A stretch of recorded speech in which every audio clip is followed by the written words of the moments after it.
തിരുനാമത്തിന് മഹത്വമുണ്ടാകട്ടെ.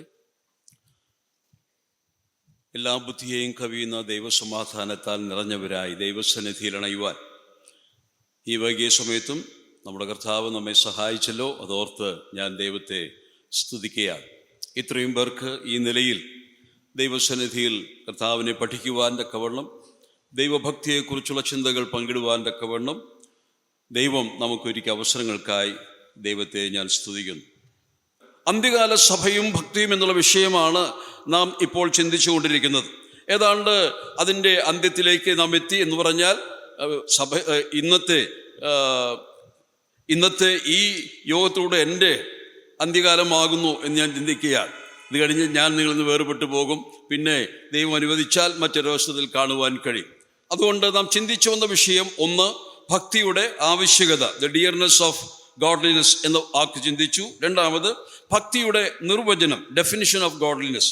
മൂന്നാമതായിട്ട് നാം ചിന്തിച്ചു കൊണ്ടിരിക്കുന്നത് ഭക്തിയുടെ പ്രായോഗികത. ഇംഗ്ലീഷിൽ ഞാനത് ഡെമോൺസ്ട്രേഷൻ ഓഫ് ഗോഡ്ലിനെസ് എന്ന് എഴുതി വച്ചിരിക്കുന്നു. ഞാൻ പറഞ്ഞു വന്നത്, ഭക്തി അകത്തുള്ളതാണ് എങ്കിലും ഹൃദയം നിറയുമ്പോൾ അത് പുറത്തു വരും. എന്തുകൊണ്ട് നാം നിറയപ്പെടുന്നുവോ അത് വെളിപ്പെടാതിരിക്കുകയില്ല. നിങ്ങളുടെ ഭക്തി നിങ്ങൾക്ക് മറച്ച് മൂടി വയ്ക്കുവാൻ കഴിയുകയില്ല. യഹോവ ഭക്തന്മാർ തങ്ങളുടെ ഭക്തിയെ എത്രമാത്രം മറച്ചു വെച്ചാലും, രഹസ്യ ജീവിതത്തിൽ അവർ വിജയികളായി തീർന്നാലും, അവരുടെ ജീവിതത്തിൽ കൂടെ, അവരുടെ അനുഭവങ്ങളിൽ കൂടെ അത് പുറത്തു വന്നേ മതിയാകും. അതുകൊണ്ട് ഭക്തി ജീവിതത്തെ വ്യക്തികളിൽ വ്യക്തമായി കാണുവാൻ ദൈവം നമ്മെ സഹായിക്കും. ഒരു മനുഷ്യൻ ഭക്തനാണോ എന്നുള്ളത് അവനെ നമുക്ക് എങ്ങനെ വീക്ഷിച്ച് മനസ്സിലാക്കാം എന്ന് ചോദിച്ചാൽ, അവൻ്റെ രഹസ്യ അറയിൽ പോയി നാം പരിശോധിക്കേണ്ട ആവശ്യമില്ല. അവൻ്റെ പരസ്യമായ ജീവിതത്തിൽ തന്നെ ആ ഭക്തി വിളങ്ങും എന്നുള്ളത് സംശയമില്ല.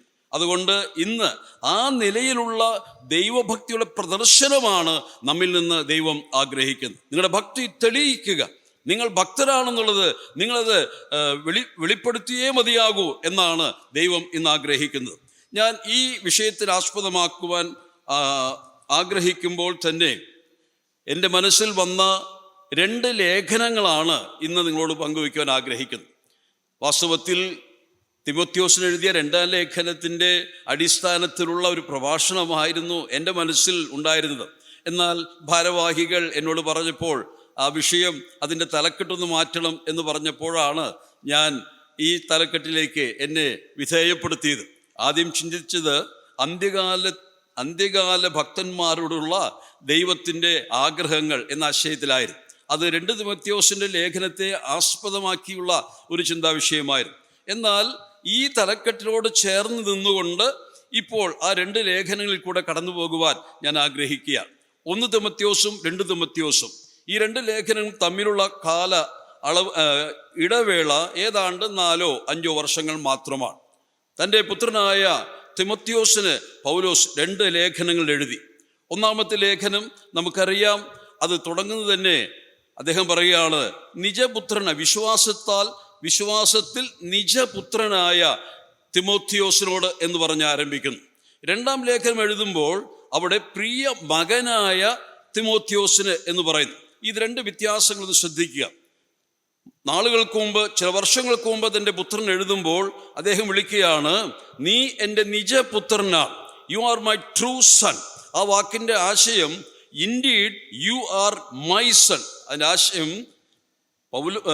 തിമോത്തിയോസെ, നിന്നെ വാസ്തവത്തിൽ വിശ്വാസത്തിൽ ജനിപ്പിച്ചത് ഞാനാണ് എന്നാണ് താൻ പറയുന്നത്. അവിടെ നിജപുത്രൻ എന്ന് പറഞ്ഞാൽ വിശ്വസ്തൻ എന്ന അർത്ഥത്തിലല്ല അവിടെ ഉദ്ദേശിക്കുന്നത്. നീ എൻ്റെ പുത്രനാണ്, കാരണം ഞാനാണ് നിന്നെ ജനിപ്പിച്ചത് എന്ന് താൻ തൻ്റെ പുത്രൻ്റെ മേലുള്ള അവകാശത്തെയാണ് 1ാം ലേഖനത്തിൽ താൻ വെളിപ്പെടുത്തുന്നത്. എന്നാൽ 2ാം ലേഖനം എഴുതുമ്പോൾ അവിടെ അല്പ വ്യത്യാസം വരുന്നു. You are not only my begotten son, but you are my beloved son. നീ എൻ്റെ പ്രിയ മകനാണ്. യേശു ക്രിസ്തുവിനെ കുറിച്ച് താൻ സ്നാനജലത്തിൽ നിന്ന് കരയേറുമ്പോൾ സ്വർഗം തുറന്ന് അവിടെ നിന്ന് കേട്ട അശരീരി നമുക്ക് നന്നായിട്ടറിയാം, ഇവൻ എൻ്റെ പ്രിയപുത്രൻ. ദൈവം ഒരു അവകാശവാദം അവിടെ ഉന്നയിക്കുകയാണ് ദൈവപുത്രനെ കുറിച്ച്. അതുപോലെ തന്നെ പൗലോസ് തൻ്റെ പുത്രനെ കുറിച്ച് ചില നാളുകൾ കഴിഞ്ഞപ്പോൾ പറയുകയാണ്, നീ എൻ്റെ നിജപുത്രൻ മാത്രമല്ല, ഞാനാണ് നിന്നെ ജനിപ്പിച്ചത്, നിന്റെ മേലുള്ള അവകാശം എനിക്കുണ്ട്. എന്നാൽ നീ വളർന്നു, ഇന്ന് എങ്ങനെയായി? വാസ്തവത്തിൽ നീ എന്നെ പ്രിയപ്പെടുത്തുന്ന, എന്നെ പ്രസാദിപ്പിക്കുന്ന ഒരു മകനായി മാറി. നമ്മുടെ ജീവിതത്തിലും അത് നമുക്ക് നന്നായിട്ട് അറിയാം. യോഹന്നാൻ 1:12 നാം വായിക്കുന്നത് എങ്ങനെയാണ് ദൈവമക്കളാകുന്നത്? അവനെ കൈക്കൊണ്ട് അവന്റെ നാമത്തിൽ വിശ്വസിക്കുന്ന ഏവർക്കും ദൈവമക്കളാകുവാൻ അവകാശമുണ്ട്. ദൈവം അപ്പോൾ തന്നെ നമ്മോട് പറഞ്ഞു, നീ എൻ്റെ മകനാണ്. എന്നാൽ നാളുകൾ കഴിയുമ്പോൾ നമ്മിൽ ദൈവം ആഗ്രഹിക്കുന്നത് എഫേസ്യർ 5:1 വായിക്കുന്ന പോലെ പ്രിയ മക്കളാകണം. നാം പ്രിയ മക്കളാകണം. മക്കളാണ്, അവകാശികളാണ്. എന്നാൽ നാളുകൾ കഴിയുമ്പോൾ നാം ദൈവത്തോടുള്ള ബന്ധത്തിൽ മക്കളെന്നല്ല പ്രിയ മക്കളാകുവാൻ ദൈവം ആഗ്രഹിക്കുന്നു. അതൊരു വളർച്ചയാണ്, അതൊരു പുരോഗതിയാണ്, ആത്മീയമായിട്ടുള്ള ഒരു പക്വതയിലേക്കുള്ള നീക്കമാണ്. അതുകൊണ്ട് മക്കളായി, അവകാശികളായി എന്നുള്ള സംതൃപ്തിയിൽ ജീവിക്കാതെ നാളുകൾ കഴിയുമ്പോൾ ദൈവത്തെ കൂടുതൽ പ്രസാദിപ്പിച്ചുകൊണ്ട് പ്രിയമക്കളായി ജീവിപ്പാൻ ദൈവം നമ്മെ സഹായിക്കട്ടെ. ഈ 2 ലേഖനങ്ങളും പെട്ടെന്ന് നേരമില്ലാത്തതുകൊണ്ട് ഞാൻ പെട്ടെന്ന് കടന്നു പോവുകയാണ്. ഈ 2 ലേഖനം താരതമ്യ പഠനം നടത്തിയാൽ വളരെ മനോഹരമായിരിക്കും. ഈ ലേഖനത്തിലേക്ക് പ്രവേശിക്കുന്നതിന് മുമ്പ് തന്നെ ഞാനൊന്ന് പറഞ്ഞുകൊള്ളട്ടെ. കഴിഞ്ഞ ദിവസം ദാവീദിനെ കുറിച്ച് ഞാൻ ചിന്തിച്ചത്? ദാവീദ് തൻ്റെ ജീവിതത്തിൽ ഒരിക്കൽ 34-ാം സങ്കീർത്തനത്തിന് 11-ാം വാക്യത്തിൽ എന്താ പറഞ്ഞത്? ആ വാക്യം ഒന്ന് വായിച്ചു. പിന്നെ 34:11 ഒന്ന് ഓർമ്മപ്പെടുത്തൽ. മക്കളെ വന്ന് എനിക്ക് ചെവി തരുവിൻ, മക്കളെ വന്ന് എനിക്ക് ചെവി തരുവിൻ, യഹോവയോടുള്ള ഭക്തിയെ ഞാൻ ഉപദേശിച്ചു തരാം. മതി. അന്ന് ദാവീദ് എന്ന പിതാവ് തൻ്റെ മക്കളെ വിളിച്ച് അവരെ ഇരുത്തിക്കൊണ്ട് പഠിപ്പിച്ച വിഷയം എന്തായിരുന്നു? ദൈവ ഭക്തിയ. പ്രിയമുള്ളവർ, ഞാനും ഇന്ന് എന്നോടും നമ്മോടും ചോദിക്കുകയാണ്, നിങ്ങളുടെ മക്കളെ ഭക്തി പഠിപ്പിക്കുവാൻ എത്ര സമയമെടുക്കുന്നുണ്ട്? ഒരുപാട് കാര്യങ്ങൾക്ക് മക്കൾക്ക് വേണ്ടി നാം ചെലവിടുന്നു, ശരിയാ. പക്ഷേ യഹോവ ഭക്തി, ദൈവഭക്തിയെ പഠിപ്പിക്കുവാൻ മക്കളെ വിളിച്ചിരുത്തി അവർക്ക് ദൈവവചനം പറഞ്ഞു കൊടുക്കുവാൻ എത്ര സമയമെടുക്കുന്നുണ്ട്? നമുക്ക് സമയമില്ല, വാസ്തവത്തിൽ സമയമില്ല. മക്കളുടെ എല്ലാ കാര്യങ്ങളും നമുക്ക് ശ്രദ്ധിക്കുവാൻ നേരമുണ്ട്. എന്നാൽ മക്കളെ വിളിച്ചിരുത്തി അവരുമായി ഹൃദ്യമായി ഒരു പിതാവ് സംസാരിക്കുന്ന പോലെ ദൈവത്തെക്കുറിച്ച് പഠിപ്പിക്കുവാൻ, അവരെ ദൈവത്തെ അഭ്യസിപ്പിക്കുവാൻ തക്കവണ്ണം നാം സമയം കണ്ടെത്തേണ്ടതുണ്ട്. വാസ്തവത്തിൽ ഇന്ന് നമ്മുടെ മക്കൾ, തലമുറകൾ ദൈവത്തിൽ നിന്ന് അകന്ന് ഭക്തിയില്ലാത്തവരായി ജീവിക്കുന്നതിന് കാരണം അവരെ കുറ്റപ്പെടുത്തരുത്, കാലാവസ്ഥയെ കുറ്റപ്പെടുത്തരുത്, സാഹചര്യങ്ങളെ കുറ്റപ്പെടുത്തരുത്. ഞാൻ പറയട്ടെ, നാം ചുമതല ഏറ്റെടുക്കണം. ഇന്ന് ഈ രാത്രി എൻ്റെ വചനം കേൾക്കുന്ന, കർത്താവിൻ്റെ വചനം കേൾക്കുന്ന പ്രിയ മാതാപിതാക്കന്മാരെ, നമുക്കൊരു തീരുമാനമെടുക്കാം. എൻ്റെ വീട്ടിൽ ഇന്ന് വളരുന്ന എൻ്റെ കുഞ്ഞുങ്ങൾ അല്ല, ആ കൊച്ചുമക്കൾ ആകട്ടെ, അവരോട് നേരം കിട്ടുമ്പോഴൊക്കെയും ജഡീകമായ, ലൗകികമായ, രാഷ്ട്രീയമായ, സാമ്പത്തികമായ കാര്യങ്ങൾ സംസാരിക്കാതെ ദൈവവചനം തുറന്നു വെച്ച് മക്കളെ ഒരു വാക്ക് ഞാൻ പഠിപ്പിക്കാം. ഇതാണ് ദൈവവചനം പറയുന്നത്, നിങ്ങളെക്കുറിച്ച് ദൈവ ഉദ്ദേശം ഇതാണ് എന്ന് പറഞ്ഞുകൊണ്ട് ആദ്യം രക്ഷയെക്കുറിച്ചും പിന്നെ സത്യത്തെക്കുറിച്ചും പറഞ്ഞു മനസ്സിലാക്കുവാൻ മാതാപിതാക്കന്മാർ ശ്രദ്ധിക്കണം. എന്നാൽ പുതിയ നിയമത്തിലേക്ക് വരുമ്പോൾ ഞാൻ ഇങ്ങനെ ചിന്തിക്കുകയാണ്, ദാവീദിന്റെ സ്ഥാനത്ത് ഇപ്പോൾ ഇതാ ഒരു പൗലോസ് നിൽക്കുകയാണ്. ആ പൗലോസും പറയുകയാണ്, മകനെ, നിജപുത്രനെ, പ്രിയമകനെ, നീ എങ്കിലേക്ക് വരിക, ഞാൻ നിന്നെ ഭക്തി പഠിപ്പിക്കാം. ഈ 2 ലേഖനങ്ങളും തൻ്റെ പ്രിയപുത്രനും നിജപുത്രനും പ്രിയമകനും ദൈവഭക്തി അഭ്യസിപ്പിക്കുന്ന 2 ലേഖനങ്ങളാണ്. ഞാനത് ഈ നിലയിൽ ചിന്തിച്ചപ്പോഴാണ് കാര്യം പിടികിട്ടിയത്. കാരണം ഈ 2 ലേഖനങ്ങളിൽ ദൈവഭക്തിയെക്കുറിച്ചുള്ള പരാമർശം നമുക്ക് ധാരാളം കാണുവാൻ കഴിയും. നിങ്ങൾ ആ വചനം വായിക്കുമ്പോൾ തന്നെ അതിനെ അടിവരയിട്ടുകൊണ്ട് വായിച്ചാൽ ഭക്തി എന്നുള്ള വാക്ക് തന്നെ ധാരാളം ഈ ലേഖനത്തിൽ വരും. ഞാൻ ആദ്യം ചിന്തിച്ചത് വേറൊരു രീതിയിലായിരുന്നു. പക്ഷേ ഇന്ന് ഇത് വായിച്ച്, അല്ലെങ്കിൽ ഇപ്പോഴിത് വായിച്ച് ധ്യാനിച്ചപ്പോൾ എൻ്റെ മനസ്സിൽ വന്നത്, യഹോവ ഭക്തനാക്കുവാൻ തൻ്റെ പുത്രനായ ആ തിമോഥെയോസിനെ ദൈവഭക്തനാക്കുവാൻ എന്ത് ചെയ്യുവാൻ സാധിക്കുമോ അതൊക്കെ താൻ ചെയ്യുക. അതിനു വേണ്ടിയാണ് ഈ 2 ലേഖനവും താൻ എഴുതിയത്. ഞാൻ ലേഖനത്തിലേക്ക് പ്രവേശിക്കാൻ ആഗ്രഹിക്കാം. ഈ ലേഖനത്തിൽ 1-ാമത്തെ ലേഖനത്തെക്കുറിച്ച് ഒരു വാക്യം വായിച്ചു കേൾക്കാം. അതിൻ്റെ 1 തിമോഥെയോസ് 4:6-7 വാക്യങ്ങൾ. ഇത് സഹോദരന്മാരെ ഗ്രഹിപ്പിച്ചാൽ നീ അനുസരിച്ച വിശ്വാസത്തിൻ്റെയും സതുപദേശത്തിൻ്റെയും വചനം പോഷണം ലഭിച്ചോ ക്രിസ്തുയേശുവിന് നല്ല ശുശ്രൂഷകൻ ആകും. ഭക്തിവിരുദ്ധമായ കിഴവിക്കഥകളെ ഒഴിച്ച് ദൈവഭക്തിക്ക് തക്കവണ്ണം അഭ്യാസം ചെയ്യുക. ദൈവഭക്തിക്ക് തക്കവണ്ണമുള്ള അഭ്യാസം. ഞാനിതിൽ ഓർപ്പിച്ചുവല്ലോ, അവിടെ വരുന്ന വാക്ക് ദൈവഭക്തിക്ക് തക്കവണ്ണം. ആ വാക്ക് ആ ആശയത്തിലല്ല അവിടെ ഉപയോഗിച്ചിരിക്കും. ദൈവഭക്തിക്ക് വേണ്ടിയുള്ള അഭ്യസനം ചെയ്യുക. അതാണ് വാക്ക്. ദൈവഭക്തിക്ക് തക്കവണ്ണം എന്ന് പറഞ്ഞാൽ ദൈവഭക്തി നേടത്തക്കവണ്ണം എന്ന് ചേർത്ത് വായിക്കണം. ദൈവഭക്തി നേടത്തക്കവണ്ണം നീ അതിനുവേണ്ടി അഭ്യാസം ചെയ്യുക. ഇംഗ്ലീഷിൽ വളരെ വ്യക്തമാണ്, എക്സസൈസ് തൈസെൽഫ് അൺടു ഗോഡ്ലിനെസ് എന്ന വായിക്കുന്നത്. എന്ന് പറഞ്ഞാൽ നീ തന്നെ അഭ്യസിക്കണം, മറ്റുള്ളവരുടെ അഭ്യാസമല്ല, നീ തന്നെ അതിനുവേണ്ടി കഠിനമായി അധ്വാനിച്ച് പരിശീലനം നേടണം എന്ന് താൻ ആഹ്വാനം ചെയ്യുക. അപ്പോൾ 1-ാം ലേഖനത്തിന് ഞാനിങ്ങനെ ചിന്തിച്ചു പോയി, ആ ലേഖനത്തിന് എന്താണ് തലക്കെട്ട് കൊടുക്കേണ്ടത്? 1-ാം ലേഖനത്തിൽ ദൈവഭക്തിക്ക് വേണ്ടിയുള്ള പരിശീലനത്തെക്കുറിച്ചാണ് പൗലോസ് പഠിപ്പിക്കുന്നത്.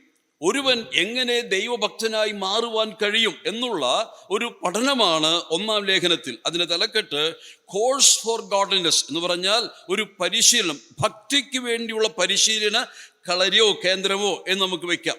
A centre for exercise to become a godly person. അപ്പോൾ 1-ാമത്തെ ലേഖനം അങ്ങനെയാണ്. 2-ാമത്തെ ലേഖനത്തിൽ 2 തിമോത്തിയോസ് 3:12 വായിച്ചാട്ടെ. 2 തിമോത്തിയോസ് 3:12. എന്നാൽ ക്രിസ്തുവേശുവിൽ ഭക്തിയോടെ ജീവിപ്പാൻ മനസ്സുള്ളവർക്ക് എല്ലാം ഉപദ്രവമുണ്ടാകും. ക്രിസ്തുവേശുവിൽ ഭക്തിയോടെ ജീവിപ്പാൻ മനസ്സുള്ളവർക്ക് പോലും എന്തുണ്ടാകും? ഉപദ്രവമുണ്ട്. അതിനാശയം എന്താ?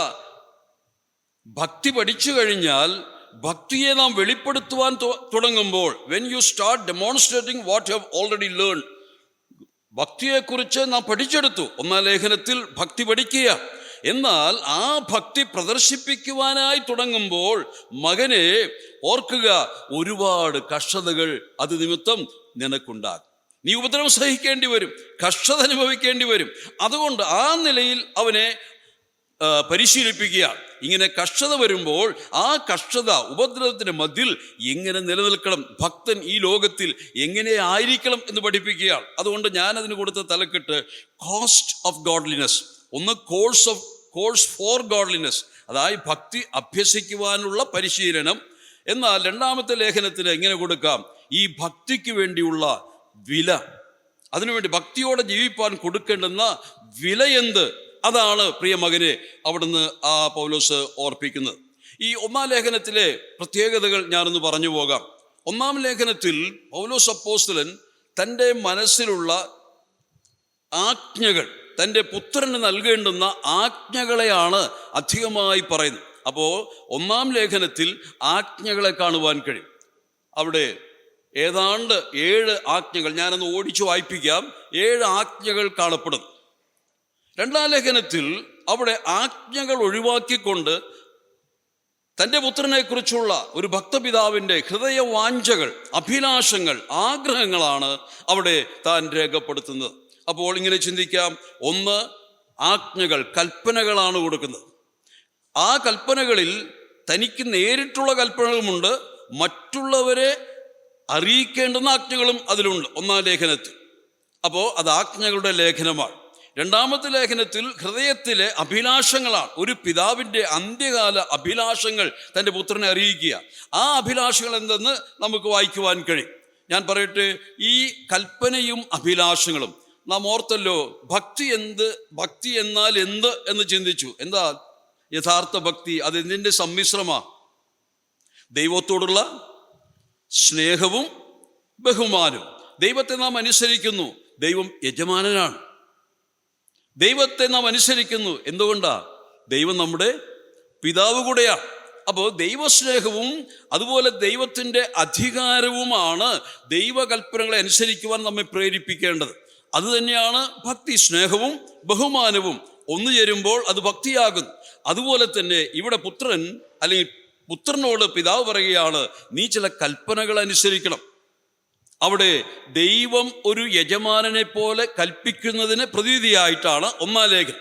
2-ാം ലേഖനത്തിൽ സ്നേഹിക്കുന്നൊരു പിതാവ്, നിനക്ക് എന്നോട് സ്നേഹമുണ്ടെങ്കിൽ എൻ്റെ അഭിവാഞ്ചകൾ, എൻ്റെ ഹൃദയ അഭിലാഷങ്ങൾ മകനെ നീ നിറവേറ്റണം.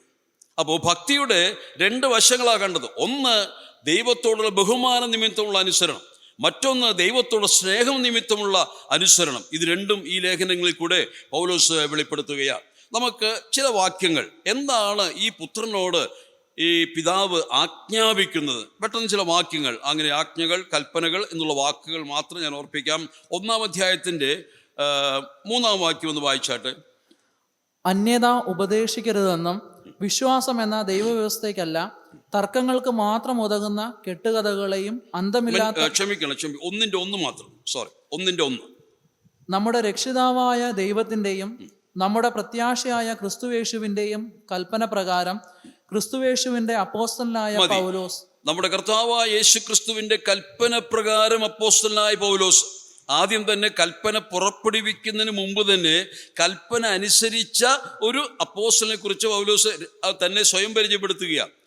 പുത്രന് കൽപ്പന കൊടുക്കാൻ പോകുകയാണ്, മറ്റുള്ളവരുടെ കൽപ്പനകൾ പറയാൻ പോകുകയാണ്. അതിനു മുമ്പ് തന്നെ ഞാൻ എങ്ങനെ അപ്പോസ്തലനായി എന്ന് ചോദിച്ചാൽ കർത്താവിൻ്റെ കൽപ്പന പ്രകാരമാണ്. കർത്താവ് കൽപ്പിച്ചത് അനുസരിച്ചത് കൊണ്ടാണ്, അവൻ്റെ ആജ്ഞയ്ക്ക് അവൻ്റെ ഹിതത്തിന് വിധേയപ്പെട്ടത് കൊണ്ടാണ് ഞാനിപ്പോൾ അപ്പോസ്തലനായി. ഈ അപ്പോസ്തല അധികാരത്തിൽ ഞാൻ നിന്നോട് ആജ്ഞാപിക്കുന്നത് അനുസരിക്കണം. കേട്ടോ, ഞാനാണ് മാതൃക.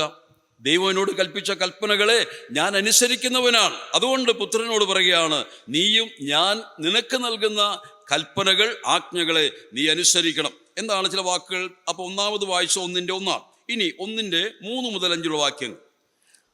അന്യത ഉപദേശിക്കരുതെന്നും വിശ്വാസം എന്ന ദൈവവ്യവസ്ഥയ്ക്കല്ല, തർക്കങ്ങൾക്ക് മാത്രം ഉതകുന്ന കെട്ടുകഥകളെയും അന്തമില്ലാത്ത വംശാവലികളെയും ശ്രദ്ധിക്കരുതെന്നും ചിലരോട് ആജ്ഞാപിക്കേണ്ടതിന് നീ എഫെസോസിൽ താമസിക്കണമെന്ന് ഞാൻ മക്കദോനിയയ്ക്ക് പോകുമ്പോൾ അപേക്ഷിച്ചതുപോലെ. ഇവിടെ വായിക്കുന്ന ആശയം നിങ്ങൾക്ക് പിടികിട്ടി. ഇവിടെ പറയുകയാണ്, ഞാൻ മക്കദോനിയയിലേക്ക് പോകുമ്പോൾ മകനെ എഫെസോസിൽ നീ ആയിരിക്കണം എന്ന് നിന്നോട് പറഞ്ഞു പോയതിൻ്റെ ഉദ്ദേശം, ചിലരോട് ചില ആജ്ഞകൾ നൽകേണ്ടതുണ്ട്, ചിലരോട് ചില കൽപ്പനകൾ നീ നൽകേണ്ടതുണ്ട് എന്ന് പറയുന്ന വാക്കുകൾ നാം ശ്രദ്ധിച്ചു. അവിടെ എന്താണ് വാസ്തവത്തിൽ കൊടുത്ത ആജ്ഞ? മറ്റൊന്നുമല്ല, ഒന്ന്, ശുദ്ധ ഹൃദയവും നല്ല മനസ്സാക്ഷിയും നിർവ്യാജ വിശ്വാസത്തിൽ നിന്ന് ഉളവാകുന്ന സ്നേഹം എന്ന ഒരു കൽപ്പനയാണ് അവർക്ക് കൊടുത്തത്. അത് ആ സ്നേഹത്തിൻ്റെ അടിസ്ഥാനത്തിൽ എന്ത് ചെയ്യണം? അവിടെ വായിക്കുന്നത് നല്ല യുദ്ധസേവ ചെയ്യുക എന്നുള്ള നിലയിൽ അതിന് തുടർന്ന് വായിക്കുവാൻ കഴിയും. പ്രിയമുള്ളവരെ, ദൈവകൽപ്പന അനുസരിക്കുന്ന പിതാവ് തൻ്റെ പുത്രന് നൽകുന്ന കൽപ്പനകൾ അവൻ അനുസരിക്കുമോ ഇല്ലയോ എന്ന് നിങ്ങൾക്ക് തിരിച്ചറിയാൻ കഴിയണം. വാസ്തവത്തിൽ നാം ദൈവകൽപ്പനകൾ അനുസരിക്കാറില്ല, എന്നാൽ മക്കൾ അതനുസരിക്കണം എന്നൊരിക്കലും അനുശാസിക്കരുത്. വാസ്തവത്തിൽ ആദ്യം മാതൃകയാക്കേണ്ടത് നാമാണ്. നാം ദൈവകൽപ്പന പ്രകാരം നടക്കുന്നവരാണ്, ദൈവപ്രമാണങ്ങളെ മാനിക്കുന്നവരാണെന്ന് നമ്മുടെ കുഞ്ഞുങ്ങൾ എൻ്റെ അപ്പൻ, എൻ്റെ അമ്മ എന്ന് പറയുമ്പോൾ അവർക്കൊരു അഭിമാനം ഉണ്ടാകണം. എൻ്റെ അപ്പനും അമ്മയും എനിക്കറിയാം, ആരൊക്കെ എങ്ങനെയൊക്കെയോ, പക്ഷേ എൻ്റെ അപ്പനും അമ്മയും ഭക്തന്മാരാ. ദൈവപ്രമാണങ്ങളെ അവർ ഒരിക്കലും വള്ളിപുള്ളി മാറ്റാതെ അനുസരിക്കുന്നവരാണ് എന്ന് എൻ്റെ മക്കൾ എന്നെക്കുറിച്ച് സാക്ഷ്യം രേഖപ്പെടുത്തണം. അതിനുശേഷം വേണം പ്രസംഗിക്കാൻ നടക്കാൻ എന്ന് പറഞ്ഞതുപോലെ ഇവിടെ ആദ്യം കൽപ്പന അനുസരിക്കുന്ന പിതാവ്, ആ കൽപ്പന അടുത്ത മകന് കൊടുക്കുന്ന കൽപ്പനയാണ് നാം വായിച്ചത്. അടുത്തതായിട്ട് 1:18-19 വാക്യങ്ങൾ. 1:18-19 വാക്യങ്ങൾ. മകനെ തിമത്തിയോസേ, നിന്നെക്കുറിച്ച് മുമ്പുണ്ടായ പ്രവചനങ്ങൾക്ക് ഒത്തവണ്ണം ഞാൻ ഈ ആജ്ഞ നിനക്ക് ഏൽപ്പിക്കുന്നു. ഈ ആജ്ഞ നിനക്ക് ഏൽപ്പിക്കുന്നു. ഇവിടെ പുത്രന് നേരിട്ട് കൊടുക്കുന്ന ഒരു ആജ്ഞയാണ്. എന്താ ആജ്ഞ? സേവ ചെയ്യുക, വിശ്വാസം, നല്ല മനസാക്ഷിയിൽ യുദ്ധസേവ ചെയ്യുക. ഇതാണ് അവിടെ കൊടുക്കുന്ന കൽപ്പന. ഞാൻ പെട്ടെന്ന് കടന്നു പോകട്ടെ. നാലാമതായിട്ട് 4:11. ഇത് നീ ആജ്ഞാപിക്കുകയും ഉപദേശിക്കുകയും ചെയ്യുക. ഇത് നീ ആജ്ഞാപിക്കുകയും, എന്താണ് അവിടെ ആജ്ഞാപിക്കേണ്ടത്, ചെയ്യേണ്ടതെന്നുള്ളതിനെ കുറിച്ച് അവിടെ തന്നെ തുടർന്നുള്ള വാക്യങ്ങൾ കാണുവാൻ കഴിയും. അതിന് മുമ്പത്തെ 7-8 വാക്യങ്ങളിൽ അത് പറയുന്നുണ്ട്. ഞാനതിൻ്റെ വിഷയങ്ങളിൽ പോകുന്നില്ല. അടുത്തതായിട്ട് 5-ാം അധ്യായത്തിൻ്റെ 6-7 വാക്യങ്ങൾ.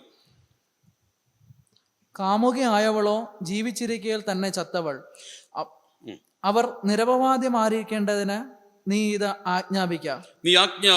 ഇവിടെ കാമുകിയായവളോട് ആജ്ഞാപിക്കേണ്ടുന്ന ഒരു ശക്തമായ ഒരു മുന്നറിയിപ്പ് അവിടെ നൽകുന്നു കാണുവാൻ കഴിയും. അത് മറ്റുള്ളവരെ ആജ്ഞാപിക്കേണ്ടതിന് വേണ്ടി അവനെ ആജ്ഞാപിക്കുക.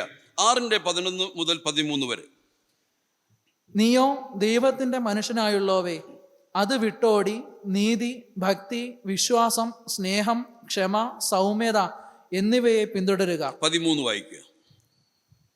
നീ നിഷ്കളങ്കനും നിരപവാദ്യനുമായി ഈ കൽപ്പന നമ്മുടെ കർത്താവായ യേശുവിന്റെ പ്രത്യക്ഷത വരെ ഈ കൽപ്പന കർത്താവായ യേശു ക്രിസ്തുവിന്റെ പ്രത്യക്ഷത വരെ അനുസരിക്കണം. അവിടെ എന്താ? നീ വിട്ടുകൊടേണ്ടതുണ്ട്, പിന്തുടരേണ്ടതുണ്ട്, നല്ല പോർ പൊരുതേണ്ടതുണ്ട്. ഇതൊക്കെ കൽപ്പനയായി മകന് നൽകുന്നതായി കാണുവാൻ കഴിയും. ഒടുവിലായിട്ട് 6:18-19. നമുക്ക് സകലവും ധാരാളമായി അനുഭവിപ്പാൻ തരുന്ന ദൈവത്തിൽ ആശ വെപ്പാനും നന്മ ചെയ്യുവാനും സൽപ്രവൃത്തികൾ സമ്പന്നരായി ദാനശീലരും ഔദാര്യമുള്ളവരുമായി സാക്ഷാലുള്ള ജീവനെ പിടിച്ചുകൊള്ളേണ്ടതിന് വരും കാലത്തേക്ക് നല്ലൊരു അടിസ്ഥാനം നിക്ഷേപിച്ചു കൊള്ളുവാനും ആജ്ഞാപിക്കാം. അവിടെ ധനം, മാനം, അങ്ങനെയുള്ള കാര്യങ്ങൾക്കൊക്കെ ഒരുപാട് ആഗ്രഹിക്കുന്നവർക്കെതിരെയുള്ള ഒരു ആജ്ഞ കൊടുക്കുവാനാണ് പറയുന്നത്. അവരോട് എന്തു പറയണം? ദൈവത്തിൽ ആശ വയ്ക്കണം, ധനത്തിലല്ല. സൽപ്രവൃത്തികളാൽ സമ്പന്നരാകണം, സാക്ഷാൽ ജീവനെ പിടിക്കുന്നവരാകണം, നല്ലൊരു അടിസ്ഥാനം വരും കാലത്തേക്ക് നിക്ഷേപിക്കുന്നവരാകണം. നിങ്ങളുടെ നിക്ഷേപങ്ങൾ ഇഹലോകത്തിലുള്ള നിക്ഷേപങ്ങളല്ല, നിത്യത്തിലെത്തുമ്പോൾ കണ്ടെത്താകുന്ന നിക്ഷേപങ്ങൾക്ക് വേണ്ടി ഇന്ന് നിങ്ങൾ ചെലവിടണം. മാത്രമല്ല ഒടുവിൽ പറയുന്നത് ഭക്തിവിരുദ്ധമായതിനെ ഒഴിഞ്ഞു നിൽക്കുക. ഇതൊക്കെയാണ് അവിടെ നൽകിയ കൽപ്പന എന്ന് കാണുവാൻ കഴിയും. പ്രിയമുള്ളവരെ, 7 കൽപ്പനകളെയാണ് ഇപ്പോൾ ഒന്ന് വായിച്ചു കേട്ടത്.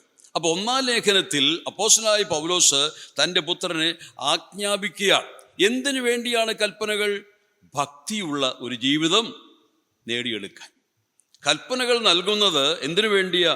അത് അനുസരിക്കാനാണ്, ശരിയാ. പക്ഷേ എന്തിൻ്റെ ഉദ്ദേശത്തിലാ കൽപ്പന കൊടുത്തത്? അവനെ വേദനിപ്പിക്കുവാനോ അടിച്ചമർത്തുവാനോ അപ്പൻ പറഞ്ഞൊക്കെ നീ അനുസരിച്ചേ മതിയാകൂ എന്നുള്ള ആ നിലയിലല്ല. ഈ കൽപ്പനകളെല്ലാം തന്നെ അവൻ്റെ ജീവിതത്തെ ധന്യമാക്കും. ദൈവകൽപ്പനകൾ പലപ്പോഴും നമുക്ക് വളരെ ശ്രമകരമായി തോന്നാം. ഇതനുസരിപ്പാൻ സാധിക്കുമെന്ന് ചിന്തിക്കാറുണ്ട്. പഴയ നിയമകാലത്തുള്ള ഭക്തന്മാരല്ല അന്നത്തെ ജനത നമുക്കറിയാം, ദൈവകൽപ്പനകളെ ഏറ്റുവാങ്ങിയവരാണ്. അതിനെ അവർ വളരെയധികം സ്നേഹിച്ചവരാണ്. നാളുകൾ കഴിഞ്ഞപ്പോൾ ആ കൽപ്പനകളെ അവർ ലംഘിക്കുന്നു. അവർക്ക് എന്താ അവർ പറയുന്നത്? ഇത് വലിയ ഭാരമാണ്. എവിടെ നോക്കിയാലും കൽപ്പനകൾ, എവിടെ നോക്കിയാലും ആജ്ഞകൾ, എവിടെ നോക്കിയാലും ന്യായപ്രമാണം, പ്രമാണം പ്രമാണം പ്രമാണം, ഇങ്ങനെ ഭാരമാണിത് എന്നവർ ചിന്തിച്ചു പോയി. എന്നാൽ ആവർത്തന പുസ്തകത്തിൽ നമുക്കറിയാവുന്നൊരു വാചകമുണ്ടല്ലോ, നിങ്ങളും നിങ്ങളുടെ മക്കളും നന്നായിരിക്കേണ്ടതിന്.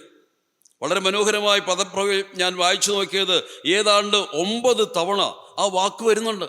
ആവർത്തന പുസ്തകത്തിൻ്റെ ന്യായപ്രമാണത്തിൻ്റെ വീണ്ടും ആവർത്തനമാണ്, ശരിയാ. പക്ഷേ അവിടെ പറയുന്നത് ഈ കൽപ്പനകളൊക്കെ ഞാൻ നൽകുന്നത് എൻ്റെ എന്തെങ്കിലും ഒരു മഹത്വത്തിനു വേണ്ടിയോ അല്ല, ഞാൻ യജമാനനാണ് എന്നുള്ളത് കാണിക്കാവനല്ല. നിങ്ങളും നിങ്ങളുടെ മക്കൾ നന്നായിരിക്കണം. അതൊരു നല്ല ചിന്തയാണ്. ദൈവകൽപ്പനകൾ നാം കാണുമ്പോൾ കർത്താവേ, ഈ കൽപ്പന എനിക്കും എൻ്റെ മക്കൾക്കും നന്മദായകമാക്കും, നന്മ നൽകും എന്നുള്ള ചിന്ത വരുമ്പോൾ നമുക്ക് അനുസരിക്കുവാൻ പ്രയാസമില്ല. അപ്പോൾ ഒരു ഭാരമായി തോന്നുകയില്ല. നമ്മുടെ നന്മയ്ക്ക എന്ന് ചിന്തിക്കുക. ഏതൊരു കൽപ്പനകൾ വന്നാലും ദൈവകൽപ്പനകളെ ആ നിലയിലെടുക്കുക. ദൈവം നമുക്ക് ഒരിക്കലും ദോഷത്തിനായിട്ട് ഒന്നും നമ്മുടെ മേൽ അടിച്ചമർത്തുകയില്ല, അടിച്ചേൽപ്പിക്കുകയില്ല എന്നുള്ളത് ശരിയാണ്. അതുകൊണ്ട് കൽപ്പനകളെ ഒരു പിതാവ് അല്ലെങ്കിൽ യജമാനൻ നൽകുന്ന കൽപ്പനകളായി സ്വീകരിച്ചുകൊണ്ട് സ്നേഹത്തോടെ ബഹുമാനത്തോടെ അനുസരിക്കുവാൻ നമ്മെ ദൈവം ശക്തരാക്കട്ടെ എന്ന് ഞാൻ പ്രാർത്ഥിക്കുകയാണ്. ഇപ്പോൾ ഈ വിഷയം നമുക്ക് നമ്മുടെ മനസ്സിൽ പതിച്ചുകൊണ്ട് തന്നെയാണ് അടുത്ത ലേഖനത്തിലേക്ക് പോകുവാൻ ഞാൻ ആഗ്രഹിക്കുന്നത്. എന്നാൽ ഈ ലേഖനത്തിൽ 1-ാം ലേഖനത്തിൽ ദൈവഭക്തിയെക്കുറിച്ചുള്ള പരാമർശനങ്ങൾ വളരെ ശ്രദ്ധേയമാണ്. ഞാൻ പറഞ്ഞല്ലോ, 1-ാം ലേഖനത്തിൽ തൻ്റെ പുത്രനെ ദൈവഭക്തനാക്കുവാനുള്ള ഒരു വലിയ പരിശ്രമം തൻ്റെ പിതാവിന് വരികയാണ്. എന്തൊക്കെയാണ് അതൊന്ന് പെട്ടെന്ന് വായിക്കാൻ ആഗ്രഹിക്കുക. നമുക്ക് വായിക്കാം. 1 തിമോത്തിയോസ് 2:1 മുതൽ 7 വരെയുള്ള വാക്യങ്ങൾ. അതിൽ ആദ്യത്തെ വാക്യം ഒന്ന് വായിച്ചാട്ടെ. 1 തിമോത്തിയോസ് 2:1 മുതൽ. എന്നാൽ സകല മനുഷ്യർക്കും നാം സർവഭക്തിയോടും ഘനത്തോടും കൂടെ സാവധാനതയും സ്വസ്ഥതയുമുള്ള ജീവനം കഴിക്കേണ്ടതിന്, വിശേഷാൽ രാജാക്കന്മാർക്കും സകല അധികാരസ്ഥന്മാർക്കും വേണ്ടി യാചനയും പ്രാർത്ഥനയും പക്ഷപാതവും സ്തോത്രവും ചെയ്യണമെന്ന് ഞാൻ സകലത്തിനു മുമ്പേ പ്രബോധിപ്പിക്കുന്നു. അത് നമ്മുടെ രക്ഷിതാവായ ദൈവത്തിൻ്റെ സന്നിധിയിൽ നല്ലതും പ്രസാദകരവുമാകുന്നു. മതി. ആദ്യമായിട്ട് ഇവിടെ ഭക്തി എന്നുള്ള വാക്ക് വരുന്നത് ഈ 2-ാം അധ്യായത്തിൻ്റെ 1-ാം വാക്യത്തിൽ. എന്താ അവിടെ വായിച്ചത്? എന്നാൽ സകല മനുഷ്യർക്കും നാം സർവഭക്തിയോടും ഘനത്തോടും കൂടെ സാവധാനതയും സ്വസ്ഥതയുമുള്ള ജീവനം കഴിക്കേണ്ടതിന് എന്ന് പറഞ്ഞിട്ട് എന്താണ് ചെയ്യേണ്ടത്? ഇവിടെ ആ വാചകം ആദ്യം എന്നാൽ സകല മനുഷ്യർക്കും, ആ വാചകത്തെ ഞാൻ വിട്ടിട്ട് ഞാൻ വായിക്കുകയാണ്. നാം സർവഭക്തിയോടും ഘനത്തോടും കൂടെ സാവധാനതയും സ്വസ്ഥതയുമുള്ള ജീവനം കഴിക്കേണ്ടതിന് സകല മനുഷ്യർക്കും വിശേഷാൽ രാജാക്കന്മാർക്കും സകല അധികാരസ്ഥന്മാർക്കും വേണ്ടി യാചനയും പ്രാർത്ഥനയും പക്ഷപാതവും സ്തോത്രവും ചെയ്യണമെന്ന് ഞാൻ സകലത്തിനു മുമ്പേ പ്രബോധിപ്പിക്കുന്നു. അത് നമ്മുടെ രക്ഷിതാവായ ദൈവത്തിൻ്റെ സന്നിധിയിൽ നല്ലതും പ്രസാദകരവുമാകും. ഈ 3 വാക്യങ്ങളുടെ അതിൻ്റെ ആശയം അല്ലെങ്കിൽ അതിൻ്റെ എസൻസ് എന്താ? ഞാൻ ഇതിനു മുമ്പ് ചിന്തിച്ചിരുന്നത് പ്രാർത്ഥിക്കുന്നതാണ് പ്രസാദകരം. ആ വാക്കിന് അങ്ങനെയാണല്ലോ വായിച്ചത്. അത് നമ്മുടെ രക്ഷിതാവായ ദൈവത്തിൻ്റെ സന്നിധിയിൽ നല്ലതും പ്രസാദകരവുമാകുന്നു. രാജാക്കന്മാർക്ക് വേണ്ടി മാത്രമല്ല, സകല മനുഷ്യർക്കും വേണ്ടി പ്രാർത്ഥിക്കണം, അധികാരസ്ഥന്മാർക്ക് വേണ്ടി പ്രാർത്ഥിക്കണം. അങ്ങനെ പ്രാർത്ഥിക്കുന്നത് ദൈവസന്നിധിയിൽ പ്രസാദകരമാണ് എന്നാണ് ഞാനും ചിന്തിച്ചുകൊണ്ടിരുന്നത്. അതും ശരിയാ. എന്നാൽ അതിലുപരി ഇവിടെ ദൈവത്തിന് പ്രസാദകരമായിരിക്കുന്നത് എന്താ? വായിച്ച ഭാഗത്തിൽ നിന്ന് എന്താ മനസ്സിലാക്കുന്നത്? നാം സർവഭക്തിയോടും ജീവിക്കേണ്ടതിനാണ് പ്രാർത്ഥിപ്പാൻ പറയുന്നത്. പ്രാർത്ഥനയുടെ മഹത്വം വെളിപ്പെടുത്തുകയല്ല. എന്തിനു വേണ്ടിയാ പ്രാർത്ഥിക്കുന്നത്? നാം ഭക്തിയോടെ ജീവിക്കാൻ പ്രാർത്ഥിക്കണം. അപ്പോൾ ഭക്തിയോടെ ജീവിക്കാൻ അത് ആഗ്രഹിക്കുമെങ്കിൽ നമ്മുടെ ജീവിത സാഹചര്യങ്ങളെ അതിനുവേണ്ടി ഒരുക്കേണ്ടതുണ്ട്. ദൈവമേ, ഭക്തനായി ജീവിപ്പാനുള്ള ഒരു സാഹചര്യം ഞങ്ങളുടെ ജീവിതത്തിൽ തരണം, ഞങ്ങളുടെ കുടുംബത്തിൽ തരണം, ഞങ്ങളുടെ സഭയിൽ തരണം, ദേശത്തിൽ തരണം. ഇതാണ് ആ ഭക്തൻ പ്രാർത്ഥിക്കുവാൻ പറയുന്നത്. ഞാനത് അങ്ങനെ ചിന്തിക്കുകയുണ്ടായി. ഇതിൽ പറയുന്ന 3 വാക്കുകൾ ഒന്നുകൂടി ആവർത്തിച്ച് നമുക്ക് വായിക്കാം. 1, എന്നാൽ സകല, ആ വാക്ക് ശ്രദ്ധിക്കുക, സകല മനുഷ്യർക്കും. അടുത്തതായിട്ട് 2-ാം വാക്യത്തിൽ സകല അധികാരസ്ഥന്മാർക്കും. പിന്നെ 2-ന്റെ ഒടുവിൽ വരുമ്പോൾ സകലത്തിനും മുമ്പേ. അതുപോലെ തന്നെ വീണ്ടും സർവഭക്തി, ആ സർവ എന്നുള്ള വാക്ക്, അത് രണ്ടും ഗ്രീക്ക് ഭാഷയിൽ ഒന്നാണ്. സർവവും സകലവും. 4 തവണയാണ് സകലവും സകലവും സകലവും എന്ന വാക്ക് വരുന്നത്.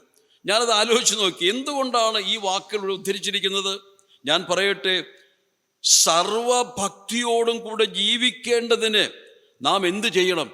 ഇവിടെ പറയുന്നത് പ്രാർത്ഥിക്കണം. ഈ പ്രാർത്ഥന ഒരു ചുമ്മാ ഒഴുക്കൻ മറ്റുള്ള പ്രാർത്ഥനയാണോ ഇവിടെ പറഞ്ഞിരിക്കുന്നത്? ആണോ?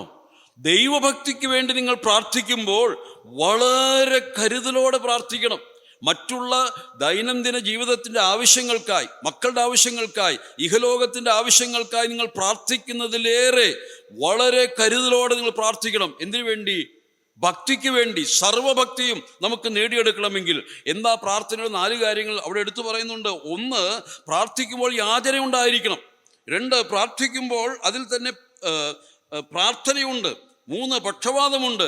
4, സ്തോത്രമുണ്ട്. എന്താ അതിൻ്റെ ആശയം? പ്രാർത്ഥനയുടെ 4 ഘടകങ്ങൾ ഇവിടെ പറയുകയാണ്. 1, ആദ്യം പറഞ്ഞത് പ്രാർത്ഥിക്കുവാൻ വരുമ്പോൾ യാചകനായി മാറണം. യാചന എന്നുള്ള വാക്കിന് ആശയം എസ് എ ബഗർ, ആത്മീകമായി ഒന്നുമില്ലാത്തൊരു ദരിദ്രനാണ് ഞാനൊരു ആവശ്യക്കാരനാണ് എന്ന് ദൈവസന്നിധി അഭ്യർത്ഥിക്കണം. എന്നിൽ ഭക്തിയില്ല കർത്താവേ, എന്നിൽ ഒരിക്കലും ഞങ്ങളുടെ കുടുംബത്തിനും ഭക്തിയില്ല, സഭയിൽ ഭക്തിയില്ല. ദാവീദിനെ പോലെ നിലവിളിച്ചു കൊണ്ടുവരണം. ഒരു യാചകന്റെ മനോഭാവമാണ് പ്രാർത്ഥനയിൽ ആദ്യമായി കാണപ്പെടേണ്ടത്. അപ്പോൾ പ്രാർത്ഥിക്കാൻ വരുമ്പോൾ നമ്മുടെ സ്ഥിതി എന്തെന്ന് ദൈവസന്നിധിയിൽ ബോധിപ്പിക്കുക, ആവശ്യം ബോധിപ്പിക്കുക. 2, പ്രാർത്ഥന. എന്താണ് അതിൻ്റെ ആശയം? എന്താണ് ആവശ്യം? പ്രാർത്ഥനയുടെ വിഷയങ്ങൾ എന്താ? അതാണ് പ്രാർത്ഥന എന്ന വാക്കുകൊണ്ട് ഉദ്ദേശിക്കുന്നത്. 3-മതായിട്ട് നാം വായിക്കുന്നത്, പ്രാർത്ഥന കഴിഞ്ഞാൽ പക്ഷപാതം. ഇതെന്തിനെ കാണിക്കുന്നു? ദൈവസന്നിധിയിൽ പക്ഷപാതം ചെയ്യുമ്പോൾ അതിനാവശ്യമായിരിക്കുന്നത് സമയമാണ്, തീവ്രതയാണ്, ഇൻറ്റൻസിറ്റിയാണ്, മാത്രമല്ല ഇൻവോൾവ്മെൻ്റാണ്. ഒരുത്തിന് വേണ്ടി പക്ഷപാതം ചെയ്യുമ്പോൾ നമുക്കറിയാം അബ്രഹാമിനെ കുറിച്ച്. ലോത്തിന് വേണ്ടി ദൈവസന്നിധിയിൽ നിന്ന് പക്ഷപാതം ചെയ്യുമ്പോൾ സമയമേറെ എടുത്തു. ഓരോന്നായി ദൈവസന്നിധി പറയുമ്പോൾ ഭയത്തോടെ ഭക്തിയോടെയാണ് പറയുന്നത്. ഞാൻ പറയട്ടെ, നാം നമ്മുടെ അധികാരസ്ഥന്മാർക്ക് വേണ്ടി, ഈ ദേശത്തിന് വേണ്ടി, രാജാക്കന്മാർക്ക് വേണ്ടി പ്രാർത്ഥിക്കുന്നതാണ് ആവശ്യം. പക്ഷേ ഇതെന്തിനു വേണ്ടിയാ? ഇത് എൻ്റെ ഭക്തി ജീവിതത്തിന് സഹായകമാകാനാ. എൻ്റെ ലക്ഷ്യം, പ്രാർത്ഥനയുടെ ലക്ഷ്യം മറ്റൊന്നുമല്ല ഇവിടെ സുഖഭോഗത്തിൽ ജീവിക്കാനോ അല്ലെങ്കിൽ എല്ലാ നേട്ടങ്ങളും നേടിയെടുത്ത് ജീവിപ്പാനല്ല. അതിനു പകരം ഞാനൊരു ഭക്തനായി മാറുവാൻ കർത്താവേ എന്നെ സഹായിക്കണമേ. ഒരു യാചകന്റെ മനോഭാവം, അതുപോലെ പ്രാർത്ഥനയുടെ വാക്കുകളുടെ വ്യക്തത എന്ന് പറഞ്ഞാൽ ആവശ്യങ്ങൾ എന്താ, അത് ഓരോന്നായി അടുക്കും ചിട്ടയുമായി ദൈവസന്നിധിയിൽ പ്രാർത്ഥിക്കേണ്ടതുണ്ട്. മൂന്നാമതായിട്ട് പറഞ്ഞത്, ഇവിടെ വായിച്ചത് പക്ഷപാതം എന്ന് പറഞ്ഞാൽ നമുക്കറിയാം അതിൻ്റെ പ്രത്യേകതകൾ. ഇന്ന് നമ്മുടെ കർത്താവായ യേശു ക്രിസ്തു സ്വർഗവലഭാഗെ ഇരുന്നുകൊണ്ട് പിതാവിനോട് പക്ഷപാതം ചെയ്യുന്നു. അവൻ പക്ഷപാതം ചെയ്യുന്ന മഹാപുരോഹിതനാണ് എന്ന് പറഞ്ഞതുപോലെ നാം ഇവിടെ മഹാപുരോഹിതന്റെ സ്ഥാനം എടുത്തുകൊണ്ട് മറ്റുള്ളവർക്ക് വേണ്ടി നിലവിളിക്കുന്ന മധ്യസ്ഥ പ്രാർത്ഥനയാണ് ഇവിടെ ഉദ്ദേശിക്കുന്നത്. നാലാമത് എന്താ വായിച്ചത്? സ്തോത്രം. പ്രാർത്ഥനയിൽ സ്തോത്രമുണ്ട്. എന്താ അതിൻ്റെ ആശയം? ദൈവഹിതപ്രകാരം നാം പ്രാർത്ഥിക്കുമെങ്കിൽ അത് ദൈവം എന്ത് ചെയ്യും? കേട്ട് ഉത്തരമരുളും. അപ്പൊ ഇവിടെ പ്രാർത്ഥനയിലുള്ള ഒരു പ്രത്യാശ, ഹോപ്പ് ഇൻ ദ പ്രേയർ എന്ന് പ്രാർത്ഥന കഴിയുമ്പോൾ നമുക്കൊരു ധൈര്യം തരുന്നു. എൻ്റെ കർത്താവ് എൻ്റെ പ്രാർത്ഥന കേട്ടു. കാരണം ആ രീതിയിലാണ് ഞാൻ പ്രാർത്ഥിച്ചത്. അതുകൊണ്ട് ദൈവം പ്രാർത്ഥന കേട്ടു, ആ പ്രാർത്ഥനയ്ക്ക് ഉത്തരമരുളി എന്നുള്ള നിലയിൽ ദൈവത്തെ സ്തുതിച്ചുകൊണ്ട് പ്രാർത്ഥന അവസാനിക്കുക. അപ്പോൾ പ്രാർത്ഥന 4 ഘടകങ്ങൾ ഇവിടെ പൗലോസ് സർവഭക്തിക്ക് വേണ്ടിയുള്ള പ്രാർത്ഥനയിലാണ് ഉൾക്കൊള്ളിച്ചത്. അപ്പോൾ നിങ്ങൾക്ക് അതിൻ്റെ ആഴം മനസ്സിലായി എന്ന് ഞാൻ വിശ്വസിക്കുന്നു. ഇനി പ്രാർത്ഥിക്കുമ്പോൾ ഈ 4 ഘടകങ്ങൾ ഉൾക്കൊള്ളിച്ചുള്ള പ്രാർത്ഥന ആർക്ക് വേണ്ടിയാ?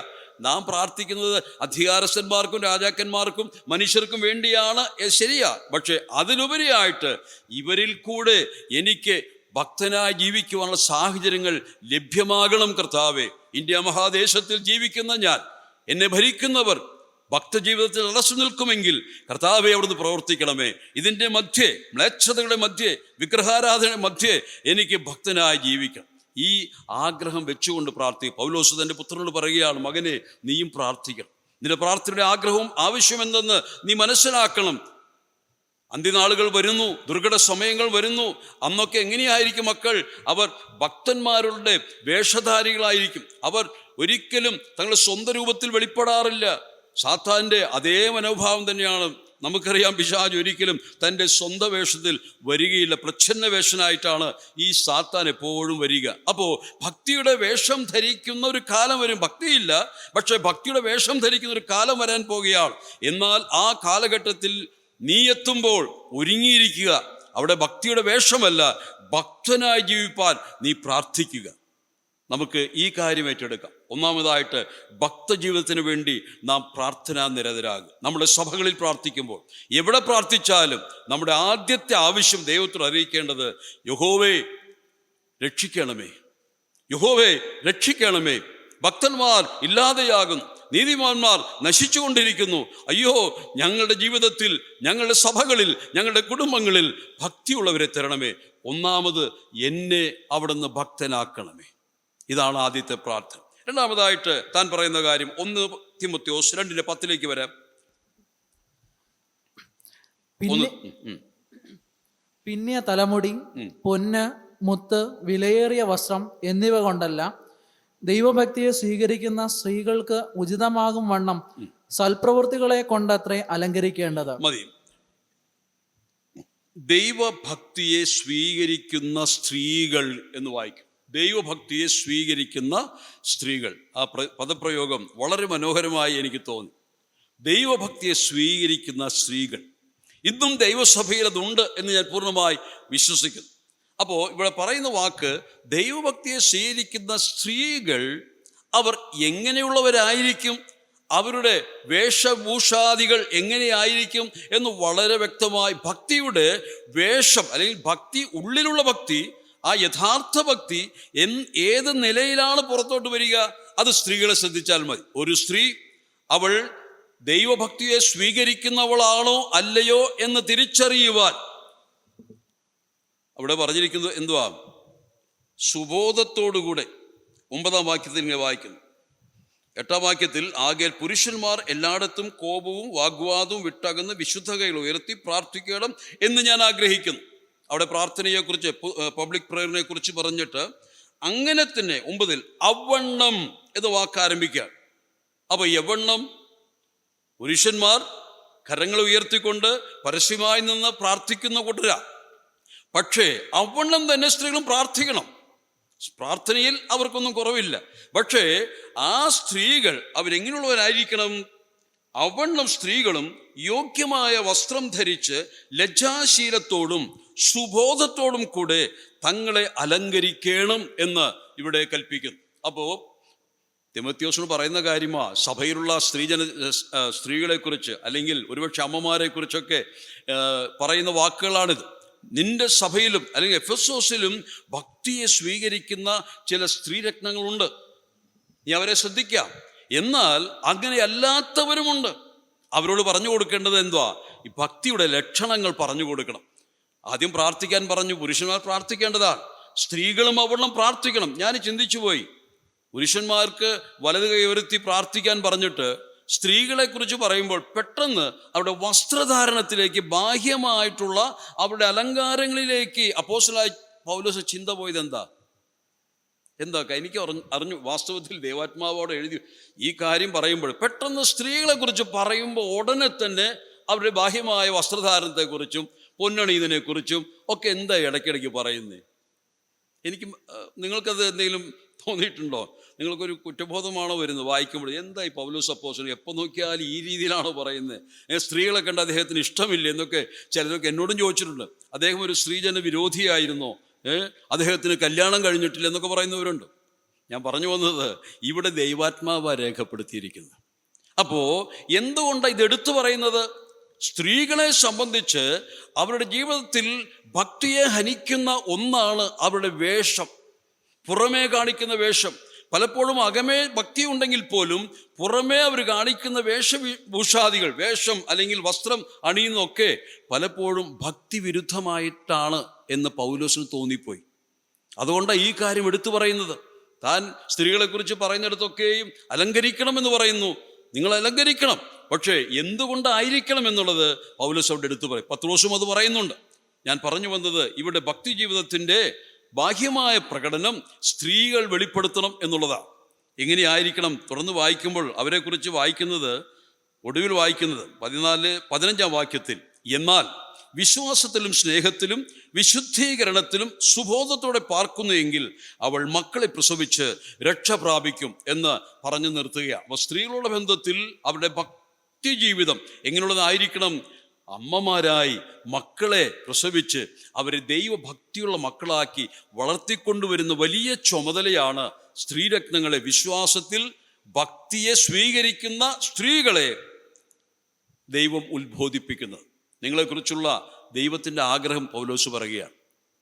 നിങ്ങൾ ജോലിക്ക് പോകരുത്, മറ്റൊന്നും ധനാഗമന മാർഗങ്ങളിൽ നിന്നും പങ്കെടുക്കരുത് എന്നല്ല ഇവിടെ പറയുന്നത്. നിങ്ങളുടെ ഏറ്റവും കാതലായ ദൈവ ശുശ്രൂഷ എന്നുള്ളത് നിങ്ങളുടെ കുഞ്ഞുങ്ങളെ ഭക്തരാക്കുക, സർവഭക്തിയോടും ജീവിക്കുവാൻ പ്രാർത്ഥിക്കുക. എന്നാൽ എൻ്റെ കുഞ്ഞുങ്ങൾ, മാതാക്കൾ അത് ശ്രദ്ധിക്കുക, നിങ്ങൾ പ്രസവിച്ചെടുത്ത നിങ്ങളുടെ കുഞ്ഞുങ്ങളെ ഭക്തരാക്കുവാൻ അവരുടെ മുമ്പാകെ ഭക്തിയുടെ വേഷം ധരിക്കുക, മാതൃകയായി ജീവിക്കുക. അമ്മമാരെ, നിങ്ങളെക്കുറിച്ചുള്ള ദൈവത്തിൻ്റെ ഏറ്റവും മനോഹരമായ ഇതിന് ഒരുപാട് പ്രതിഫലമുണ്ട്. നിങ്ങൾ മക്കളെ പ്രസവിച്ച് മക്കളാൽ രക്ഷ പ്രാപിക്കുമെന്ന് പറഞ്ഞാൽ, പ്രസവിക്കുമ്പോൾ ഒരുപക്ഷെ അത് എന്തോ പറയുന്നേ, സിസേറിയനാകും, അതുകൊണ്ട് സിസേറിയനാകത്തിൽ നല്ല പ്രസവം, അതൊന്നല്ല ഇവിടെ പറയുന്നു. പലരൊക്കെ അങ്ങനെ ചിന്തിക്കുന്നു, പ്രസവിക്കുന്ന നേരത്ത് നല്ല സുഖപ്രസവം കിട്ടും ഈ വാക്യത്തിൽ. അങ്ങനെയൊന്നുമല്ല ഇവിടെ പറയുന്നത്. നിങ്ങൾ മക്കളെ പ്രസവിച്ച് ആ മക്കൾ ഭക്തരായി നിങ്ങൾ വളർത്തിയാൽ നിങ്ങളുടെ ജീവിതാന്ത്യം ഏറ്റവും അനുഗ്രഹമായി തീരും. ആ മക്കൾ നിങ്ങളുടെ കണ്ണുനീര് തുടയ്ക്കും. അല്ല എങ്കിൽ, മക്കളെ ശരിയായ വഴിയിൽ അഭ്യസിപ്പിക്കുന്നില്ല എങ്കിൽ നിങ്ങളുടെ മക്കൾ നിങ്ങളെ കരയിപ്പിച്ചുകൊണ്ടേയിരിക്കും. എന്നാൽ കരച്ചിലകറ്റുന്ന, നമ്മെ ആശ്വസിപ്പിക്കുന്ന ഒരു ഭക്ത തലമുറ നമുക്കുളവാക്കണം. അതിന് നിങ്ങളെ ദൈവം വിളിക്കുകയാണ്, നിങ്ങൾക്ക് ചുമതല ഏൽപ്പിക്കുകയാണ്. ഓർക്കുക, നമുക്കിപ്പോൾ ഈ സമയത്ത് ഇവിടെ നിർത്താല്ലേ? ചായ ഉണ്ടെന്ന് ആയോ? അല്ല, ടൈം ആകുമോ? ഓക്കെ, എന്നാൽ നമുക്ക് മൂന്നാമത്തെ പോയിന്റ് ഇവിടെ നിന്ന് പറഞ്ഞിട്ട് അടുത്ത ഘട്ടത്തിലേക്ക് നീങ്ങാം. വായിക്കുക 1 തിമോത്തിയോസ് 3:14 മുതൽ 16 വരെ. 1 തിമോത്തിയോസ് 3: ഞാൻ വേഗത്തിൽ നിന്റെ അടുക്കൽ വരും എന്ന് ആശിക്കുന്നു. താമസിച്ചു പോയാലോ സത്യത്തിൻ്റെ തൂണും അടിസ്ഥാനവുമായി ജീവനുള്ള ദൈവത്തിൻ്റെ സഭയാകുന്ന ദൈവാലയത്തിൽ നടക്കേണ്ടത് എങ്ങനെയെന്ന് നീ അറിയേണ്ടതിന് ഇത് എഴുതുന്നു. അവൻ ജഡത്തിൽ വെളിപ്പെട്ടു, ആത്മാവിൽ നീതീകരിക്കപ്പെട്ടു, ദൂതന്മാർക്ക് പ്രത്യക്ഷനായി, ജാതികളുടെ ഇടയിൽ പ്രസംഗിക്കപ്പെട്ടു, ലോകത്തിൽ വിശ്വസിക്കപ്പെട്ടു, തേജസ്സിൽ എടുക്കപ്പെട്ടു എന്നിങ്ങനെ ദൈവഭക്തിയുടെ മർമ്മം സമ്മതമാം വണ്ണം വലിയതാകുന്നു. മതി. മൂന്നാമതായിട്ട് ദൈവഭക്തിയുടെ മർമ്മത്തെക്കുറിച്ച് പൗലോസ് തൻ്റെ മകനെ പഠിപ്പിക്കുക. ദൈവഭക്തിക്ക് there is a mystery in godliness. ഇതാണ് പൗലോസ് പറയും. ഇവിടെ ഈ മർമ്മത്തെക്കുറിച്ച്, ഭക്തിയുടെ മർമ്മത്തെക്കുറിച്ച് പറയുവാൻ എന്താ കാരണം? അവിടെ പറഞ്ഞു വന്നത് നാം വായിച്ചല്ലോ, ഞാൻ വേഗത്തിൽ നിന്റെ അടുക്കൽ വരും എന്ന് ആശിക്കുന്നു, താമസിച്ചു പോയാലോ സത്യത്തിൻ്റെ തൂണും അടിസ്ഥാനവുമായ ജീവനുള്ള ദൈവത്തിൻ്റെ സഭയാകുന്ന ദൈവാലയത്തിൽ നടക്കേണ്ടുന്നത് എങ്ങനെയെന്ന് നീ അറിയേണ്ടതിന്. ദൈവഭക്തിയുടെ മർമ്മം അറിയുന്നത് എന്തിനു വേണ്ടിയാ? ദൈവസഭയിൽ, ജീവനുള്ള ദൈവസഭയിൽ നടക്കേണ്ടുന്ന വിധം മനസ്സിലാക്കണമെങ്കിൽ. ദൈവഭക്തിയുടെ മർമ്മം മനസ്സിലാക്കി കഴിഞ്ഞാൽ ദൈവസഭയിൽ എങ്ങനെ വർത്തിക്കണം എന്നുള്ളത് മനസ്സിലാകും. പലർക്കും ഈ ദൈവഭക്തിയുടെ മർമ്മം മനസ്സിലാക്കാത്തതുകൊണ്ടാണ് ദൈവസഭയിൽ എങ്ങനെയും നടക്കാം എന്ന് ചിന്തിക്കുന്നത്. പ്രധാന സമൂഹത്തിനുള്ള പ്രശ്നം നമുക്കറിയാം. കാരണം നമുക്ക് മൂപ്പന്മാരാണ് ഭരണം നടത്തുന്നത്. എന്നാൽ പലപ്പോഴും എല്ലാവരും മൂപ്പന്മാരാകുന്നു എന്നുള്ളതും ഒരു പ്രശ്നമാണ്. തമിഴ്നാട്ടിൽ ഞാൻ ചിലപ്പോൾ പറയാറുണ്ട്, അവിടെ പറയുമ്പോൾ സാധാരണ തടിയെടുത്തവനെല്ലാം തണ്ടൽക്കാരൻ. ഇവിടെ എങ്ങനെയാണ് പറയുന്നത്? വടിയെടുത്തവനൊക്കെ വാളെടുത്തവനൊക്കെ വെളിച്ചപ്പാട്, ഇല്ലേ? അങ്ങനെയല്ലേ പറയുന്നത്? അവിടെ പറയുന്നത് തടിയെടുത്തവനെല്ലാം തണ്ടൽക്കാരൻ എന്ന് പറഞ്ഞാൽ താസിൽദാർ വരുമ്പോൾ അതിന് മുമ്പിൽ ഒരാൾ ഒക്കെ ഇട്ടിട്ട് ഇങ്ങനെ നടന്നു പോകുമല്ലേ, അദ്ദേഹത്തിൻ്റെ കയ്യിൽ ഒരു വടിയുണ്ടായിരിക്കും. അതിൻ്റെ അധികാരത്തിൻ്റെ വടിയാണ് താസിൽദാർ വരുന്നു എന്നുള്ളത് കാണിക്കുവാൻ. അപ്പോൾ ഞാൻ പറയും, ഇന്ന് നമ്മുടെ ദൈവസഭകളിൽ തടിയെടുത്തവനെല്ലാം താസിൽദാരാ, തണ്ടൽക്കാരനല്ല, താസിൽദാർ എന്ന് പറഞ്ഞാൽ എനിക്കെന്ത് കുറവ്? എനിക്ക് വചനം പറഞ്ഞുകൂടെ? അങ്ങനെയുള്ള ഒരു അഹങ്കാരവും ഒരു വിധത്തിലുള്ള അഹംഭാവവും ഇന്ന് നമ്മുടെ സഭകളെ ബാധിച്ചിരിക്കുക. പക്ഷെ ഇവിടെ പൗലോസ് പറയുന്നത്, മകനെ, ദൈവസഭയിൽ നടക്കേണ്ടുന്ന ഒരു വിധമുണ്ട്. There is a manner to conduct yourself in the house of God. ദൈവസന്നിധിയിൽ വന്നിട്ട് എങ്ങനെ നടക്കാൻ സാധിക്കുമോ? പഴയ നിയമകാലത്തേക്ക് മടങ്ങിപ്പോയാൽ സമാഗമന കൂടാരത്തിൻ്റെ പ്രമാണങ്ങൾ നമുക്കറിയാം, ദൈവാലയ പ്രമാണങ്ങൾ നമുക്കറിയാം. പക്ഷേ അതൊക്കെ നാം മറികടന്ന് സത്യസഭയായ ക്രിസ്തു സഭയിലേക്ക് വരുമ്പോൾ ഈ പ്രമാണങ്ങളൊന്നും അനുസരിക്കേണ്ട, ഇവിടെ എന്തും ചെയ്യാൻ അവകാശമുണ്ട് എന്നുള്ളതുപോലെ നാം ഇവിടെ നടക്കുകയാണ്. ഇവിടെ പൗലോസ് പറഞ്ഞു നിർത്തുകയാണ്, മകനെ, ദൈവസഭയിൽ നടക്കേണ്ടുന്ന ഒരു വിധമുണ്ട്. ആ വിധം നീ അറിയണമെങ്കിൽ ദൈവഭക്തിയുടെ മർമ്മം നീ അറിയണം. എന്നിങ്ങനെ ദൈവഭക്തിയുടെ മർമ്മം സമ്മതമാവണ്ണം വലിയതാകുന്നു. ഇത് എടുത്തു പറയുവാനുള്ള കാരണം, ദൈവസഭയിൽ നടക്കേണ്ടുന്ന വിധം മനസ്സിലാക്കണമെങ്കിൽ ദൈവപുത്രൻ്റെ ജീവിത സംഭവങ്ങളെക്കുറിച്ച്, തൻ്റെ ജന്മം മുതൽ സ്വർഗാരോഹണം വരെയുള്ള അദ്ദേഹത്തിൻ്റെ നടപ്പ് ശ്രദ്ധിക്കണം. അതാണ് ഇവിടെ മർമ്മം എന്ന് പറയും. യേശു ക്രിസ്തുവിൻ്റെ ജീവിതമാണ് ഭക്തിയുടെ ഏറ്റവും ഉത്തമമായ മാതൃക. യേശു ക്രിസ്തു ഭക്തനായി എന്ന് നമുക്ക് വായിക്കുവാൻ കഴിയില്ല. പക്ഷേ യേശു ക്രിസ്തു ഭക്തനായിരുന്നുവോ? ഭക്തനായി ജീവിച്ച, ഉത്തമ ഭക്തനായി ജീവിച്ച ഒരു മനുഷ്യപുത്രനാണ് യേശു ക്രിസ്തു. ഒരു വാക്യം അതിനുള്ള ബന്ധത്തിൽ വായിച്ചാൽ നമുക്ക് മനസ്സിലാകും. അത് എബ്രായ ലേഖനത്തിലാണ് നാം വായിക്കുന്നത്. എബ്രായ ലേഖനത്തിലേക്ക് ഒന്ന് വരിക. 5-ാം അധ്യായത്തിൽ 7-ാം വാക്യത്തിൽ ഇങ്ങനെ വായിക്കുന്നു, ക്രിസ്തു തൻ്റെ ഐഹിക ജീവിതകാലത്ത് തന്നെ മരണത്തിൽ രക്ഷിപ്പാൻ കഴിയുന്നവനോട് ഉറച്ച നിലവിളിയോടും കണ്ണുനീരോടും കൂടെ അപേക്ഷയും അഭയയാചനയും കഴിക്കുകയും ഭയഭക്തി നിമിത്തം ഉത്തരം ലഭിക്കുകയും ചെയ്തു. ദൈവപുത്രനെ കുറിച്ച് പറയുന്ന വാക്കാണ്. തനിക്ക് ഉത്തരം ലഭിക്കാൻ ഭയഭക്തി ആവശ്യമായിരുന്നോ വേണ്ട എന്നൊക്കെ ചിന്തിക്കും. പക്ഷേ ദൈവപുത്രന് പോലും ദൈവത്തിൽ നിന്നുള്ള ഉത്തരം ലഭിക്കേണ്ടതിന്, മറുപടി ലഭിക്കേണ്ടതിന് ഭക്തജീവിതം ആവശ്യമായിരുന്നു. ദൈവഭക്തിയാണ് പുത്രൻ്റെ യാചനയ്ക്ക് പിതാവ് ഉത്തരമരുളുവാൻ കാരണമെന്ന് ചിന്തിച്ചാൽ എത്ര മഹനീയമാണ്. അങ്ങനെയെങ്കിൽ ഈ ദൈവഭക്തിയല്ലേ നമ്മുടെ ജീവിതത്തിൽ നാം പകർത്തേണ്ടത്? നമ്മുടെ രക്ഷിതാവും കർത്താവുമായ യേശു ക്രിസ്തുവിൽ തെളിഞ്ഞു നിന്ന ദൈവഭക്തി നാം യേശു ക്രിസ്തു ഒരിക്കൽ ലൂക്കോസ് സുവിശേഷത്തിലാണ് എന്ന് എനിക്കറിയാം. അവിടെ നസ്രത്തിൽ ചെന്നുകൊണ്ട് ആ പ്രാർത്ഥനാലയത്തിൽ പുസ്തകം വായിച്ച് അത് മടക്കിക്കൊടുത്തു. അവനിൽ വസിച്ച ആത്മാവിനെ കുറിച്ച് പറയുന്നു. താനോട് വായിച്ച ഭാഗത്ത് യെശയ്യാവിൻ്റെ പുസ്തകം 11 നിന്നുള്ള ഒരു ഉദ്ധരണിയാണ്. അവിടെ വായിക്കുന്നത്, ആ ആത്മാവ് എന്നിൽ ആവസിക്കുന്നു.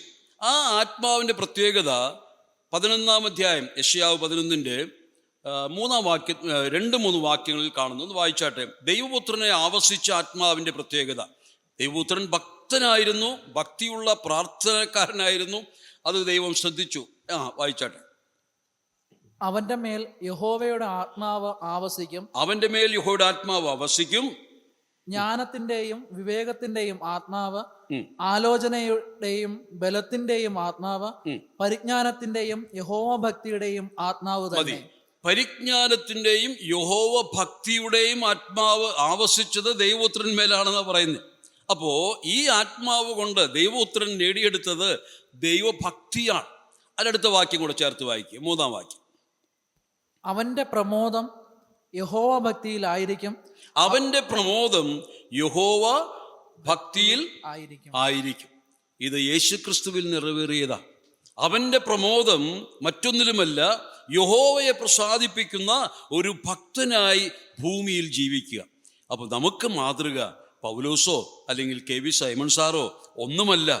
നമ്മുടെ മുമ്പാകെ നമുക്ക് മാതൃകയായി ജീവിച്ച് സ്വർഗത്തിലെത്തിച്ചേർന്ന ദൈവപുത്രന്റെ കാൽച്ചുവടുകളെ ശ്രദ്ധിക്കുക. അതാണ് ഇവിടെ പറഞ്ഞത്. നിങ്ങൾ ദൈവസഭയിൽ നടക്കേണ്ടത് വിധം മനസ്സിലാക്കണമെങ്കിൽ ദൈവപുത്രന്റെ ജീവിതചര്യകളെയും അദ്ദേഹത്തിൻ്റെ നടപ്പും ഒന്ന് ശ്രദ്ധിക്കണം. എങ്ങനെയാണ് ജന്മം മുതൽ നസ്രേത്ത് തൊട്ട് കാൽവറി വരെ അല്ലെങ്കിൽ ഗൊൽഗൊഥ വരെ ദൈവപുത്രൻ നടന്നുപോയത്? ആ നടപ്പൊന്ന് ശ്രദ്ധിക്കണം. ആ നടപ്പ് നാം അംഗീകരിച്ച് അങ്ങനെ തന്നെയാണ് ഈ സഭകളിലും നാം നടക്കേണ്ടത് എന്നാണ് പൗലോസ് തൻ്റെ പുത്രനെ ഓർപ്പിക്കുന്നത്. നേരം കടന്നുപോയി പെട്ടെന്ന് അടുത്ത വിഷയത്തിൽ 1 തിമോഥെയോസ് 4:7-8 വാക്യങ്ങൾ ഒന്ന് വായിക്കാം. അത് വായിച്ചതാണ് എങ്കിലും ഒന്ന് ഓർമ്മിപ്പിച്ച് ഞാൻ കടന്നു പോകാൻ ആഗ്രഹിക്കുക. 1 തിമോഥെയോസ് 4:7-8. ഭക്തിവിരുദ്ധമായ കിഴവിക്കഥകളെ ഒഴിച്ച് ദൈവഭക്തിക്ക് തക്കവണ്ണം അഭ്യാസം ചെയ്യുക. ശരീരാഭ്യാസം അല്പപ്രയോജനമുള്ളതത്രേ. ദൈവഭക്തിയോ ഇപ്പോഴത്തെ ജീവന്റെയും വരുവാനുള്ളതിൻ്റെയും വാഗ്ദത്തമുള്ളത് ആകയാൽ സകലത്തിനും പ്രയോജനകരമാകും. സകലത്തിനും പ്രയോജനമുള്ള ദൈവഭക്തിയെ നീ അഭ്യസിച്ചെടുക്കുക. ഇതാണ് അവിടുത്തെ ആശയം. അപ്പോ പൗലോസ് വീണ്ടും തൻ്റെ പുത്രനെ ഓർപ്പിക്കുന്നത് ദൈവശക്തി അത് ഒരിക്കലും ഒരു നഷ്ടമായി പോകുകയില്ല. നീ അഭ്യസിച്ചു. ഇന്ന് പലപ്പോഴും നാം പഠിക്കുന്ന ബിരുദം നേടിയ കുഞ്ഞുങ്ങൾക്ക് പോലും ജോലിയില്ല എന്ന് പറഞ്ഞാൽ അങ്ങനെയല്ല. ഈ ദൈവഭക്തി നീ അഭ്യസിച്ച് അത് നീ പരിശീലിച്ച് അതിൻ്റെ പൂർണ്ണതയിലേക്ക് വരുമെങ്കിൽ അതിനൊരുപാട് നന്മകൾ നിനക്ക് ലഭിക്കുവാൻ കഴിയും. ഒരിക്കലും നഷ്ടമായി പോകില്ല. നിങ്ങളുടെ അഭ്യാസം, നിങ്ങളുടെ പരിശീലനം, നിങ്ങൾ അതിനു വേണ്ടി എടുത്ത നിങ്ങളുടെ പ്രയാസങ്ങൾ ഒന്നും നഷ്ടമായി പോകുകയില്ല, വൃഥാവായി പോകുകയില്ല. അതിന് ഫലമുണ്ട്. എന്താണ് ഫലം? അത് ഈഹലോക ജീവിതത്തിലും വരും ലോകത്തിലും പ്രയോജനമുള്ളതാണ്. ഇഹലോകത്തിൽ മാത്രമുള്ളത്, ഇഹലോക നന്മകൾ നൽകുന്നത് ശരീരാഭ്യാസമാണ്. എന്നാൽ അത് അല്പപ്രയോജനമുള്ളതെന്ന് പറയാൻ കാരണം അത് ഇഹലോകത്തിന് വേണ്ടി മാത്രമാണ്. പക്ഷേ ദൈവഭക്തിയുടെ അഭ്യാസം ഇഹലോകത്തിനും പരലോകത്തിനും അത് ഒരുപോലെ പ്രയോജനം ചെയ്യും. വളരെ നന്മകൾ. അതിൻ്റെ ആ ഒരു വിഷയം തന്നെ എടുത്ത് പഠിക്കേണ്ടതാണ്. അത് നിങ്ങൾ തന്നെ പഠിച്ചാൽ മതി. പ്രത്യേകാൽ അതിനുവേണ്ടി എടുക്കേണ്ടുന്ന ഭാഗം നമുക്കറിയാം, സദൃശ്യവാക്യങ്ങളാണ്. സദൃശ്യവാക്യങ്ങളിൽ യഹോവയെ ഭയപ്പെടുന്ന മനുഷ്യൻ ലഭിക്കുന്ന അനേക നന്മകളെക്കുറിച്ച് അവിടെ അതിൻ്റെ വ്യക്തമായ നിലയിൽ പഠിപ്പിക്കും. ഞാനത് വിഷയമെടുക്കുന്നില്ല, നേരമില്ലാത്തതുകൊണ്ട്. അപ്പോൾ ദൈവഭക്തി അത് വളരെ പ്രയോജനമുള്ളതാണ്. നിങ്ങൾക്കൊരിക്കലും നഷ്ടം വരാത്ത ഒന്നുണ്ടെങ്കിൽ ഈ ദൈവഭക്തി അഭ്യസിക്കുക. ഇതാണ് ഇവിടെ പറഞ്ഞു നിർത്തുന്നത്. 5-ാമതായിട്ട് 1 തിമോഥെയോസ് 6:3-6 വരെയുള്ള വാക്യങ്ങൾ. 1 തിമോഥെയോസ് 6:3-6 വാക്യങ്ങൾ ശ്രദ്ധിക്കുക. നമ്മുടെ കർത്താവായ യേശുക്രിസ്തുവിന്റെ പദ്യവചനവും ഭക്തിക്കൊത്ത ഉപദേശവും അനുസരിക്കാതെ അന്യത ഉപദേശിക്കുന്നവൻ ഒന്നും തിരിച്ചറിയാതെ തർക്കത്തിന്റെയും വാഗ്വാദത്തിന്റെയും ഭ്രാന്ത് പിടിച്ച് ചീർത്തിരിക്കുന്നു. അവയാൽ അസൂയ, ഷണ്ഡ, ദൂഷണം, ദുസംശയം, ദുർബുദ്ധികളും സത്യത്യാഗികളുമായ മനുഷ്യരുടെ വ്യർത്ഥവാദം എന്നിവ ഉളവാകുന്നു. അവർ ഭയഭക്തി ആദായ സൂത്രം എന്ന് വിചാരിക്കുന്നു. അലംഭാവത്തോടു കൂടിയ ദൈവഭക്തി വലുതായ ആദായം ആകുന്നതാണ്. ദൈവഭക്തിയെക്കുറിച്ച് അന്തിമമായി ഈ ലേഖനത്തിൽ പൗലോസ് പ്രസ്താവിക്കുന്ന വാക്കുകളാണ് വായിച്ചു കേട്ടത്. ഇവിടെ വായിക്കുന്നത് ദൈവഭക്തിക്ക് ഒത്ത ഉപദേശം. എന്നാൽ ദൈവഭക്തിക്ക് വിരുദ്ധമായി ഉപദേശിക്കുന്ന ഒരു കൂട്ടം ആളുകൾ അവിടെ ഉണ്ടായിരുന്നു. അവരെക്കുറിച്ച് താക്കീത് നൽകുകയാണ് ഈ വിഷയം. എന്നാൽ ഈ ദൈവഭക്തിക്ക് വിരുദ്ധമായി ഉപദേശിക്കുന്നതുണ്ടാകുന്ന നഷ്ടങ്ങൾ, ദോഷങ്ങൾ ഒക്കെ വളരെ വ്യക്തമായി പൗലോസ് അവനെ പറഞ്ഞു മനസ്സിലാക്കി. അതുകൊണ്ട് ഇനിമേൽ ഇക്കൂട്ടരാരാണെന്നറിയാമോ? അവർ ദൈവഭക്തിയെ അവർ മറ്റൊരു സൂത്രത്തിന് വേണ്ടി ഉപയോഗിക്കുക. എന്താ സൂത്രം? അവർക്ക് അതുമൂലം ധനം ലഭിക്കണം. പോകുന്നിടത്തൊക്കെ എന്താ പറയുക, കീശ വീർപ്പിക്കുക എന്നൊക്കെ പറഞ്ഞ് ഇപ്പോൾ പഠിച്ചതല്ല ഇതൊക്കെ. കൊച്ചിയിൽ ഞാൻ തൃശ്ശൂരായിരിക്കുമ്പോൾ പറയുന്ന വാക്കുകൾ അതൊക്കെ ഇപ്പൊക്കെ മറന്നുപോയി. അപ്പോൾ വീണ്ടും ആവർത്തിക്കുമ്പോൾ പെട്ടെന്ന് തെറ്റിപ്പോവും. അപ്പോൾ ഈ പരിപാടിയാണെന്ന അവരുടെ വിചാരം. അല്പമൊക്കെ ദൈവഭക്തിയുടെ വേഷമൊക്കെ ധരിച്ച് നടന്നാൽ തീർച്ചയായും ധനികരാകാം. നല്ല നിലയിൽ മറ്റുള്ള വലിയ വലിയ പ്രസംഗരൊക്കെ എങ്ങനെ ജീവിക്കുന്നു അതുപോലെ നമുക്കും ജീവിക്കാം എന്നൊക്കെ ചിന്തിക്കുന്ന പ്രവണതയുണ്ട്. ദൈവഭക്തിയെ ആദായ സൂത്രമാക്കരുതേ, അത് വലിയ അപകടമാണ്. കാരണം അതുമൂലം ദൈവസഭ നശിക്കാൻ സാധ്യതയുണ്ട്. ദൈവഭക്തി ആദായ സൂത്രമാക്കുന്നവരുടെ പ്രസംഗം കേട്ടാൽ നന്നായി തോന്നും, പക്ഷേ അത് നമ്മുടെ സഭകളെ നശിപ്പിക്കും എന്നാണ് പൗലോസ് ഇവിടെ ഓർപ്പിക്കുന്നത്. അതുകൊണ്ട് ഭക്തിയെക്കുറിച്ചുള്ള 5 കാര്യങ്ങൾ തൻ്റെ പുത്രനെ താൻ പഠിപ്പിക്കുകയുണ്ടായി. ഇപ്പോൾ പെട്ടെന്ന് നമുക്ക് ഈ പുത്രൻ അടുത്ത ലേഖനത്തിലേക്ക് വരുമ്പോൾ എന്താണ് താൻ പഠിപ്പിക്കുന്നത് അതൊന്ന് നമുക്ക് നോക്കാം. അവിടെ വായിക്കുമ്പോൾ അവിടെയും ഭക്തിയെക്കുറിച്ച് പറയുന്നുണ്ട്. നാം വായിച്ചല്ലോ 2 തിമോഥെയോസിന്റെ 3-ാം അധ്യായം 12-ാം വാക്യത്തിൽ എന്താ വായിച്ചത്? എന്നാൽ ക്രിസ്തുയേശുവിൽ ഭക്തിയോടെ ജീവിപ്പാൻ മനസ്സുള്ളവർക്ക് എല്ലാം ഉപദ്രവമുണ്ടാകും. അതെ, അത് 3-ന്റെ 1-ാം വാക്യം കൂടെ വായിക്കാം. അന്ത്യകാലത്ത് ദുർഘട സമയങ്ങൾ വരും എന്നറിയുക. ഓക്കെ, അന്ത്യകാലത്ത് ദുർഘട സമയങ്ങൾ വരും എന്നറിയുക. 5-ാം വാക്യത്തിൽ എന്താ വായിച്ചത്? 5-ാം വാക്യം നിർത്തുന്നത് എങ്ങനെയാ? ഭക്തിയുടെ വേഷം ധരിച്ച് അവന്റെ ശക്തി ത്യജിക്കുന്നവരുമായിരിക്കും, അങ്ങനെയുള്ളവരെ വിട്ടൊഴിയുക. 2-ാം ലേഖനത്തിൽ ഭക്തിയെക്കുറിച്ച് പറയുന്ന ഈ വാക്കുകൾ മാത്രമേ നമുക്ക് കാണൂ. 3-ാം അധ്യായത്തിൽ മാത്രമാണ് ഭക്തിയെക്കുറിച്ച് പൗലോസ് പറയുന്നത്. എന്നാൽ ഇപ്പോൾ പൗലോസിന് പറയുവാൻ ആഗ്രഹിക്കുന്നത്, പൗലോസ് ഭക്തിയുടെ ആജ്ഞകൾ കൊടുക്കുകയില്ല. ഭക്തിയിൽ കൂടെ ഉളവാകേണ്ടുന്ന അല്ലെങ്കിൽ ഒരു ഭക്തനായി മാറുവാൻ തൻ്റെ പുത്രനെ കുറിച്ച് ആഗ്രഹിക്കുമ്പോൾ അവന് വേണ്ടി താൻ പറഞ്ഞു വെക്കുന്ന തൻ്റെ ഹൃദയത്തിൻ്റെ ഭാരം അല്ലെങ്കിൽ തൻ്റെ ഹൃദയത്തിൻ്റെ ആഗ്രഹങ്ങൾ, അത് ഞാൻ പെട്ടെന്ന് വായിച്ചു കേൾപ്പിക്കാം. നേരം കടന്നുപോയതിന് നേരമില്ല എങ്കിലും അതാണ് വാസ്തവത്തിൽ ഒരുപാട് നേരം എടുത്ത് പഠിപ്പിക്കാൻ ആഗ്രഹിച്ചത്. എങ്കിലും അതിൽ നിന്ന് പഠിക്കേണ്ടുന്ന ചില കാര്യം. എന്താണ് പിതാവിൻ്റെ ആഗ്രഹം? 2 തിമോഥെയോസ് 1:13-14 വാക്യങ്ങൾ ഒന്ന് പെട്ടെന്ന് വായിക്കാം. എന്നോട് കേട്ട പദ്യവചനം നീ ക്രിസ്തുയേശുവിലുള്ള വിശ്വാസത്തിലും സ്നേഹത്തിലും മാതൃകയാക്കിക്കൊള്ളുക. ആ നല്ല ഉപനിധി നമ്മിൽ അധിവസിക്കുന്ന പരിശുദ്ധാത്മാവിനാൽ കാത്തു സൂക്ഷിച്ചുകൊള്ളുക. പിതാവിൻ്റെ ചില ആഗ്രഹങ്ങളാണ് പറയാൻ തുടങ്ങുന്നത്. ഞാനത് പിന്നെ വായിച്ചു കേൾപ്പിക്കാം. ആമുഖമായി എന്ന് പറഞ്ഞുകൊള്ളട്ടെ. ഈ പിതാവ് വിശ്വാസത്തിൽ ജനിപ്പിച്ച തൻ്റെ പുത്രനായ തിമോഥെയോസിനെ കുറിച്ച് ഒരുപാട് ആഗ്രഹങ്ങൾ, അഭിലാഷകൾ വെച്ച് പുലർത്തിയവനാണ്. ആശകൾ ഒരുപാടുണ്ട് തൻ്റെ പുത്രനെക്കുറിച്ച്. എന്നാൽ ആ ആശകളിൽ ഈ പുത്രൻ വിജയിക്കണമെങ്കിൽ അല്ലെങ്കിൽ തൻ്റെ അഭിലാഷം നിറവേറണമെങ്കിൽ ആ പുത്രന് മുമ്പേ നൽകേണ്ടുന്ന ആജ്ഞകൾ കൊടുത്തിരിക്കണം. ആഗ്രഹങ്ങൾ നല്ലതാണ്, നമ്മുടെ മക്കൾ നല്ല നിലയിൽ വരണം, ഇതൊക്കെ ശരിയാ. പക്ഷേ അവരെ ദൈവശിക്ഷണത്തിൽ, ദൈവഭക്തിയിൽ ആജ്ഞകൾ കൊടുത്ത് അനുസരിപ്പിക്കാൻ പഠിക്കണം. ദൈവകൽപ്പനകൾ ആദ്യം കൊടുക്കണം. ഭക്തിയെക്കുറിച്ച് നല്ല ആഗ്രഹങ്ങൾ മക്കളെക്കുറിച്ചുണ്ടാകുന്ന നല്ലതാ. എന്നാൽ ആ മക്കൾ അഭിലാഷങ്ങളെ നിറവേറ്റണമെങ്കിൽ അവർക്ക് കർശനമായ ആജ്ഞകൾ, അവർക്ക് കർശനമായ ശിക്ഷണങ്ങൾ നൽകി മക്കളെ വളർത്തണം. ഈ പൗലോസ് തൻ്റെ പുത്രനെക്കുറിച്ച് ആഗ്രഹിച്ച ആഗ്രഹങ്ങൾ ഞാനിങ്ങനെ പറയാറുണ്ട്. എന്താണ് തൻ്റെ ആഗ്രഹം? താൻ ഇപ്പോൾ യവനിക്കപ്പുറത്തേക്ക് കടന്നു പോകാൻ ഇനി നാളുകളില്ല.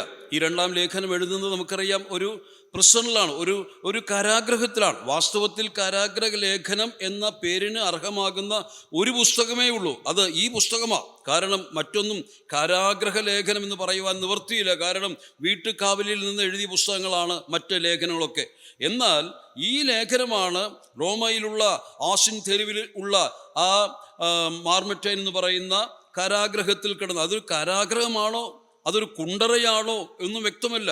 കഠിനമായ പാപികളെ അല്ലെങ്കിൽ കഠിനമായ കുറ്റവാളികളെ ശിക്ഷിക്കുന്ന, അന്ത്യമായി അവിടെ പോയാൽ പിന്നെ തിരിച്ചു വരവില്ല, മടങ്ങി വരവില്ല എന്നുള്ള നിലയിലുള്ള കഠിന ശിക്ഷയ്ക്ക് വിധേയപ്പെടുന്നവരാണ് ഈ മോർമറ്റൈൻ എന്ന് പറയുന്ന കാരാഗ്രഹത്തിൽ അവർ കൊണ്ടുപോയി പാർപ്പിക്കുന്നത്. അവിടെ ചെന്നു കഴിഞ്ഞാൽ പിന്നെ വെളിച്ചം കാണത്തില്ല, പുറലോകം കാണുവാൻ കഴിയുകയില്ല, അവിടെ കിടന്ന് മരണപ്പെടുകയുള്ളൂ. അങ്ങനെയുള്ള ഒരു കാരാഗ്രഹത്തിലാണ് ഇപ്പോൾ പൗലോസ് എത്തിച്ചേർന്നിരിക്കുന്നത്. അവിടെ കിടന്നുകൊണ്ട് കിട്ടുന്ന വെളിച്ചത്തിൽ താൻ എഴുതിയ ലേഖനമാണ് 2-ാം ലേഖനം. തൻ്റെ പുത്രനെ കുറിച്ച് ഒരു ആഗ്രഹമേ എനിക്കുള്ളൂ. ഞാൻ പറഞ്ഞുവല്ലോ, അവൻ തൻ്റെ കാലശേഷം ഇഹലോകത്തിൽ ഒരു ഭക്തനായി ജീവിക്കണം. ഒരു ഭക്തനായി ജീവിക്കണം. അത് മാത്രമേ എനിക്ക് ആഗ്രഹമുള്ളൂ. അപ്പോൾ മക്കളെക്കുറിച്ചുള്ള ആഗ്രഹം നല്ലതാണ്. ഞാൻ പറയട്ടെ, നമുക്ക് നമ്മുടെ കാലശേഷം നമ്മുടെ പേര് ചൊല്ലുവാൻ മക്കളുണ്ടാവും. പലപ്പോഴും കണ്ണുനീര് വാർക്കുകയാണ്. നമ്മുടെ സഭകളിൽ അനേക വ്യക്തികൾ, കുടുംബത്തലവന്മാർ ഇന്ന് കണ്ണുനീര് വാർക്കുകയാണ്. തങ്ങൾക്ക് പിൻഗാമികളില്ല. പൗലോസിന് പിൻഗാമികൾ ഉണ്ടാകണമെന്നുള്ള നിർബന്ധമുണ്ടായിരുന്നു. അതുകൊണ്ടാണ് എവിടെയെങ്കിലും ചില യുവാക്കന്മാരെ കാണുമ്പോൾ അവരെ തേടിച്ചെന്ന് അവരോട് സംസാരിച്ച് അവരെ അരികത്തിലിരുത്തി അവർക്ക് ആലിംഗനം കൊടുത്ത് അവരെ ധൈര്യപ്പെടുത്തി അവരെ പ്രചോദനപ്പെടുത്തി അവരെ പ്രോത്സാഹിപ്പിച്ച് ദൈവമുമ്പാകെ കൊണ്ടുവന്ന് നിർത്തുന്ന ഒരു പ്രവണത പൗലോസിനുണ്ടായിരുന്നു. കാരണം പൗലോസിന് ജഡീക നിലയിൽ അല്ലെങ്കിൽ ശാരീരികമായ നിലയിൽ മക്കളില്ല. നമുക്കറിഞ്ഞുകൂടാ, മക്കളില്ല എന്നാണ് ഞാൻ ധരിച്ചിരിക്കുന്നത്. അങ്ങനെയെങ്കിൽ പൗലോസിന് മക്കളെ വേണം. എവിടുന്ന് കിട്ടും? തൻ്റെ ഭാര്യ തന്നെ വിട്ടേച്ച് പോയി എന്ന് പലരും പറയുന്നു. അങ്ങനെയെങ്കിൽ തനിക്ക് മക്കളില്ല. അങ്ങനെയെങ്കിൽ എനിക്ക് ചില ആത്മീക മക്കളെ ദൈവം തരണമേ, എനിക്ക് ചില സന്തതികളെ തരണമേ, എൻ്റെ പേര് ചൊല്ലുവാൻ, എൻ്റെ കാലശേഷം എൻ്റെ കാൽച്ചൂടുകൾ പിൻഗമിക്കാൻ തക്കവണ്ണം ചില ശേഷിപ്പുകളെ എനിക്ക് തരണമേ എന്ന് ആത്മാർത്ഥമായ ഭക്തൻ പ്രാർത്ഥിച്ചു. അതുകൊണ്ടാണ് ഈ തിമോത്തിയോസിനെയും അതുപോലെ തീത്തോസിനെയൊക്കെ ഈ പിതാവ് വളർത്തിക്കൊണ്ടുവന്നത്. നമുക്ക് ആവശ്യങ്ങൾ ഉണ്ടാകണം പ്രിയമുള്ളവരെ. ഒരിക്കൽ ഒരു മനുഷ്യൻ പറഞ്ഞ വാചകം ഞാൻ ഓർക്കുകയാണ്. അതിൽ താൻ പറഞ്ഞിങ്ങനെയാണ്: a success without a successor is a total failure. അതായത് പിൻഗാമികളില്ലാത്ത, അല്ലെങ്കിൽ നമ്മുടെ വിജയം പങ്കിടുവാൻ പിൻഗാമികളില്ലാത്ത ഏത് വിജയവും പരാജയമാണ്.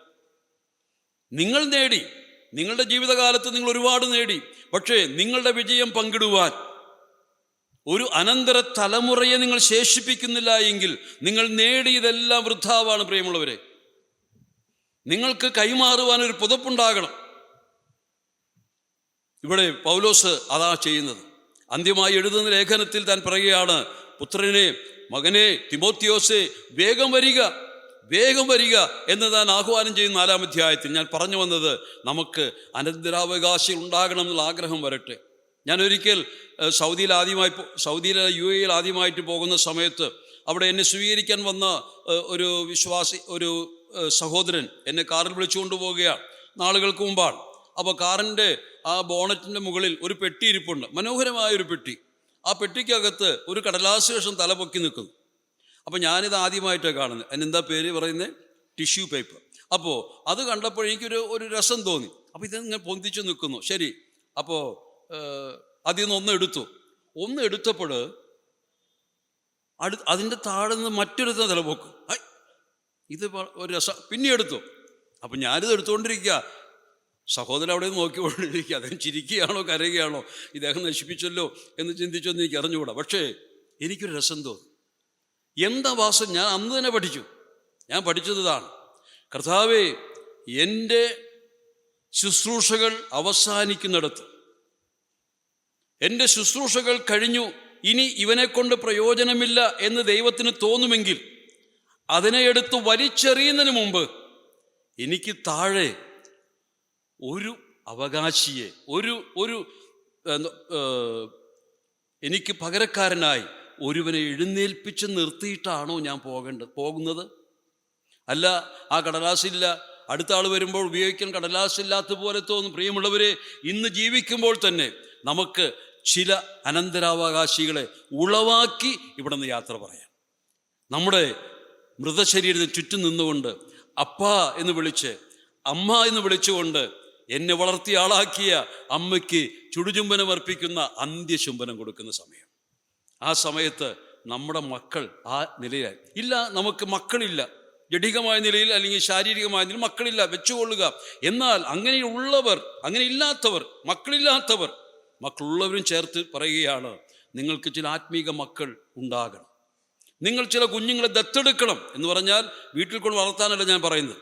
നിങ്ങളുടെ സഭകളിൽ കാണുന്ന യുവാക്കന്മാരെ നോക്കുക, വളർന്നുകൊണ്ടിരിക്കുന്ന തലമുറയെ നോക്കുക, അവരുമായി നിങ്ങൾ നേരം ചെലവിടുക, അവരോടൊന്നിച്ച് പ്രാർത്ഥിക്കുക, ആ കുഞ്ഞുങ്ങളെ വിളിച്ച് സംസാരിക്കുക, അവരെ ഒരു അവരുടെ ഭാവിയെ ഓർത്ത് ആ കുഞ്ഞുങ്ങൾ വളർന്നു വരുമ്പോൾ എങ്ങനെയായിരിക്കും, അവരെ ഞാൻ വളർത്തുവാൻ ബാധ്യസ്ഥനാണ്, ഞാൻ ആ ചുമതല ഏറ്റെടുക്കുക.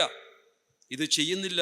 സഭയിൽ വരുന്നു, പോകുന്നു, കൈ കൊടുക്കുന്നു, അത്രയേ ഉള്ളൂ. പക്ഷേ ഏതെങ്കിലും ഒരു യുവാവിനെ, ഒരു യുവതിയെ, ഇതാ ഞാൻ ഇന്നു മുതൽ അവളെ ശ്രദ്ധിക്കാൻ പോകുകയാണ്, അവളുടെ ആത്മീക ജീവിതത്തിൽ, അവളുടെ ആത്മീക നിലവാരത്തിലേക്ക് ഉയർത്തിക്കൊണ്ടുവരുവാൻ ഞാൻ എൻ്റെ ജീവിതത്തെ അതിനുവേണ്ടി ത്യാഗം ചെയ്യുന്നു എന്ന് പറയുന്ന അമ്മമാരും അപ്പന്മാരും സഹോദരന്മാരും സഹോദരിമാരും ഇവിടെ ഉണ്ടായിരിക്കും.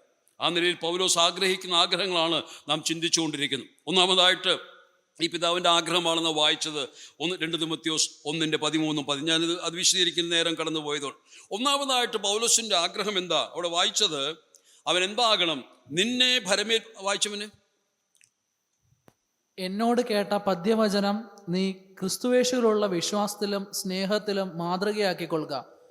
ആ നല്ല ഉപനിധി നമ്മിൽ അധിവസിക്കുന്ന പരിശുദ്ധാത്മാവിനാൽ സൂക്ഷിച്ചുകൊള്ളുക. മതി. ഇവിടെ പൗലോസ് തൻ്റെ പുത്രനെ കുറിച്ച് ആഗ്രഹിക്കുന്ന ഒന്നാമത്തെ കാര്യം ഞാൻ എഴുതി വച്ചിരിക്കുന്നത്, വിശ്വസ്തനായ ഗൃഹവിചാരകനായിരിക്കണം.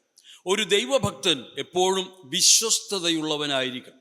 എന്താ അങ്ങനെ പറയാൻ കാരണം?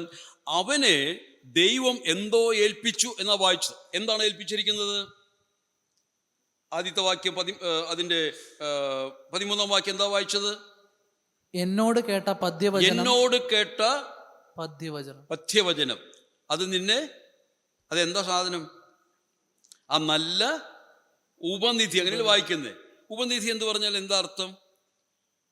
മലയാള ഭാഷയിൽ ഉപനിധി എന്ന് പറഞ്ഞാൽ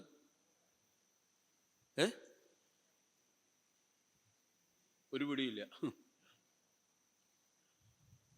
നിക്ഷേപം എന്നൊക്കെ പറയാം. പക്ഷെ അതിനേക്കാൾ ഉപരിയായിട്ട് മറ്റൊരു വാക്ക് പറയാനുള്ളത് നിധി തന്നെ. തമിഴ്നാട്ടിൽ ഒരുപാട് നിധികളുണ്ട്. കരുണാനിധി, ഉദയനിധി, അങ്ങനെയുള്ള നിധികളല്ല ഞാൻ പറഞ്ഞു വന്നത്. നിധി, പണ്ടൊക്കെ നമ്മുടെ പിതാക്കന്മാരുടെ കാലത്തൊക്കെ നിധി കിട്ടുന്ന ഒരു പരിപാടി ഉണ്ടായിരുന്നു. ഇപ്പം അതൊക്കെ കുഴിച്ചെടുത്ത് നമുക്കൊന്നും നിധി കിട്ടാറില്ല. പക്ഷേ നിധി കിട്ടുക, നിധി കിട്ടിക്കഴിഞ്ഞാൽ ഇന്നലെ വരെ പിച്ചെടുത്ത് ഭിക്ഷക്കാരെ പോലെ നടന്ന കുടുംബക്കാർ അന്നത്തെ വലിയ സമുദായത്തിൽ സമുന്നതരായി മാറും പെട്ടെന്നൊരു പ്രഭാതത്തിൽ. അപ്പോൾ പറയും, നാട്ടുകാർ കുശുകുശുക്കും, അവൻ നിധി കിട്ടി കേട്ടോ, നിധി കിട്ടി എന്ന് പറഞ്ഞാൽ അപ്രതീക്ഷിതമായി ലഭിച്ച വലിയൊരു ധനശേഖരണം. ഇതാ അതിൻ്റെ അർത്ഥം. ഇവിടെ പറയുന്നത്, ദൈവമക്കളെ, തിമോത്തിയോസെ, ദൈവം നിനക്ക് തന്നിരിക്കുന്ന ഈ പഥ്യോപദേശമുണ്ടല്ലോ, അതെന്താണെന്നറിയാമോ? അതൊരു ഉപനിധിയാണ്, അതൊരു ട്രഷറാണ്, വിലയേറിയതാണ്. അതുകൊണ്ട് നീ എന്ത് ചെയ്യണം? അതിനെ സൂക്ഷിക്കണം. സൂക്ഷിപ്പാരെന്ന മറ്റൊരു വാക്കാണ് ഞാൻ പറഞ്ഞത്, സ്റ്റ്യൂവാർഡ്, ഗൃഹവിചാരകൻ. അപ്പോൾ ഗൃഹവിചാരകനിൽ നിന്ന് ദൈവം അന്വേഷിക്കുന്നത് എന്തുവാ? എന്താ അന്വേഷിക്കുന്നേ? പൗലോസ് പറയുന്നത് വിശ്വസ്തത, വേറൊന്നുമില്ല. വിജയികൾ എന്ന് പറയുന്നവർ ഒരുപാട് പ്രവർത്തിച്ചവരല്ല. വിജയികൾ എപ്പോഴും വിശ്വസ്തരായിരിക്കും.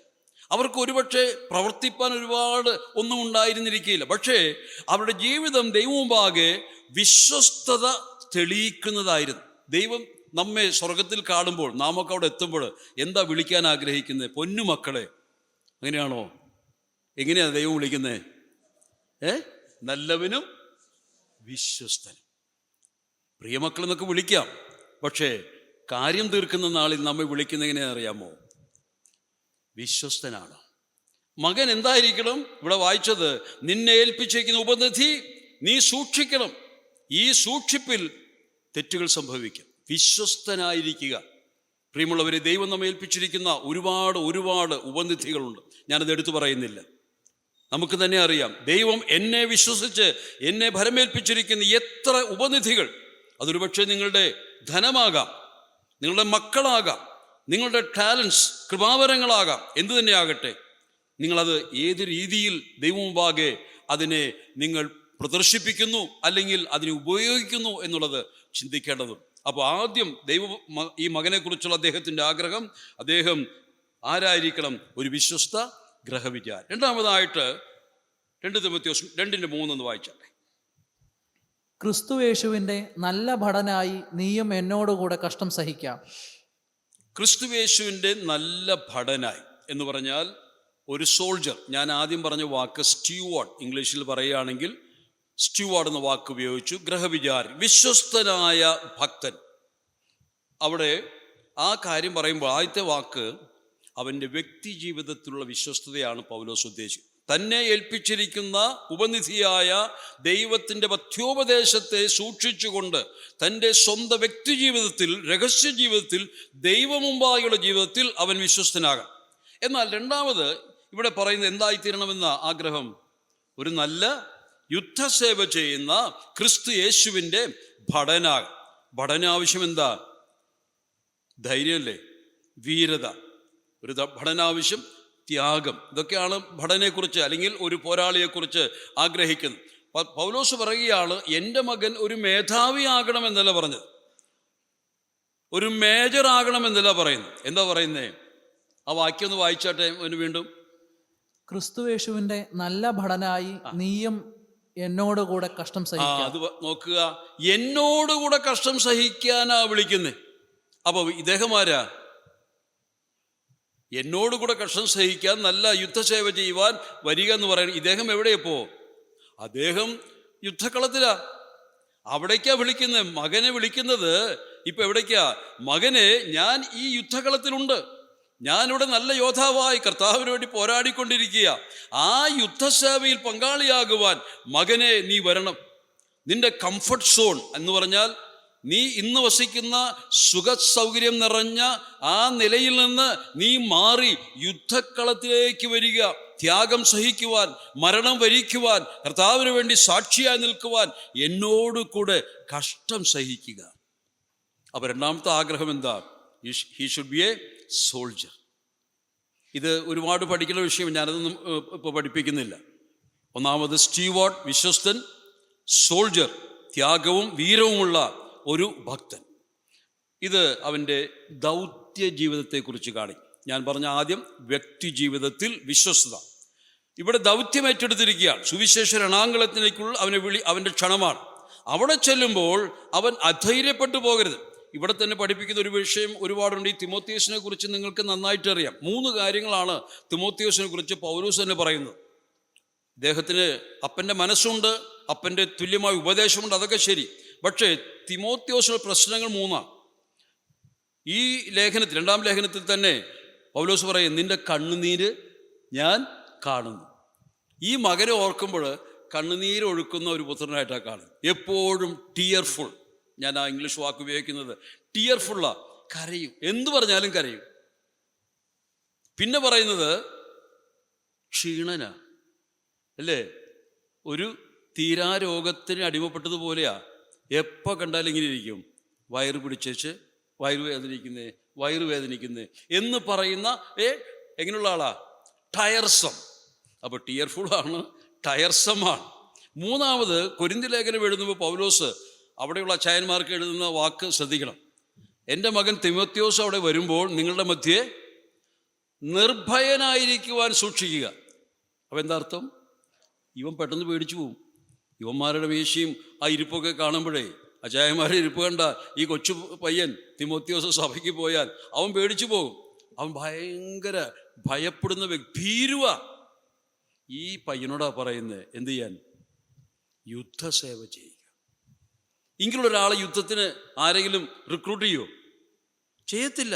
പക്ഷെ പൗലോസ് പറയുന്നത് എന്താ? മകനെ, എന്നോടൊപ്പം കഷ്ടം സഹിക്കാൻ നീ വരണം. അതിനെന്താ കാരണം? നീ പോക എന്നല്ല പറഞ്ഞത്, യുദ്ധത്തിന് പോക എന്നല്ല പറഞ്ഞത്, വരിക എന്ന് പറഞ്ഞ്. എന്താ അർത്ഥം? നിന്നോടൊപ്പം കഷ്ടം സഹിക്കാൻ ഞാനും തയ്യാറാണ്. നമുക്ക് ഒരുമിച്ച് നിൽക്കാം, നമുക്ക് ഒരുമിച്ച് പ്രവർത്തിക്കാം, കർത്താവിൻ്റെ വേല ഒന്നിച്ച് ചെയ്യാം. മകനെ, ഞാനുണ്ട്, എൻ്റെ പിന്നാലെ വരിക. എന്തൊരു വലിയ ക്ഷണമാത് അല്ലേ? ഞാനത് ചിന്തിച്ച് ദൈവത്തെ സ്തുതിച്ചു. ഇങ്ങനെയുള്ള പൗലോസുമാർ നമ്മുടെ മധ്യേ ഉണ്ടെങ്കിൽ പോക എന്ന് പറഞ്ഞ് അവരെ തനിയെ പറഞ്ഞു വിടുന്ന പ്രവണതയല്ല. കൂടെ വരിക മക്കളെ, നമുക്ക് ഒന്നിച്ച് നിൽക്കാം, ഒന്നിച്ച് കർത്താവിൻ്റെ സേവ ചെയ്യാം എന്ന് പറയുന്ന മനസ്സുള്ളവർ വേണം ദൈവസഭയിൽ. അത് ഭക്തിയുടെ അടയാളമാകട്ടെ. 3ാമതായിട്ട് 2 തിമോത്തിയോസ് 2:24 വായിച്ചു. കർത്താവിന്റെ ദാസൻ ഷണ്ടയിടാതെ എല്ലാവരോടും ശാന്തനും ഉപദേശിപ്പാൻ സമർത്ഥനും ദോഷം സഹിക്കുന്നവനുമായി അത്രേ ഇരിക്കേണ്ടത്. മതി. ഇവിടെ 3ാമതായിട്ട് തൻ്റെ പുത്രനെ കുറിച്ചുള്ള അദ്ദേഹത്തിൻ്റെ അഭിലാഷം, ഈ പുത്രൻ ദൈവദാസനാകണം. ഞാൻ ആദ്യം ഓർപ്പിച്ചത് വിശ്വസ്ത ഗ്രഹവിചാരകൻ, എ ഫെയ്ത്ത്ഫുൾ സ്റ്റ്യൂവാർഡ്. രണ്ടാമത് എ ഹീറോയിക് സോൾജർ, അത് അവൻ്റെ ദൗത്യ ജീവിതം. മൂന്നാമത് അവൻ്റെ സഭാജീവിതത്തിൽ വരുമ്പോൾ അവൻ എങ്ങനെയുള്ളവനായിരിക്കണം? അവൻ കർത്താവിൻ്റെ ദാസനായിരിക്കണം. ദാസൻ, servant. Steward, soldier and servant of God, ദൈവദാസൻ.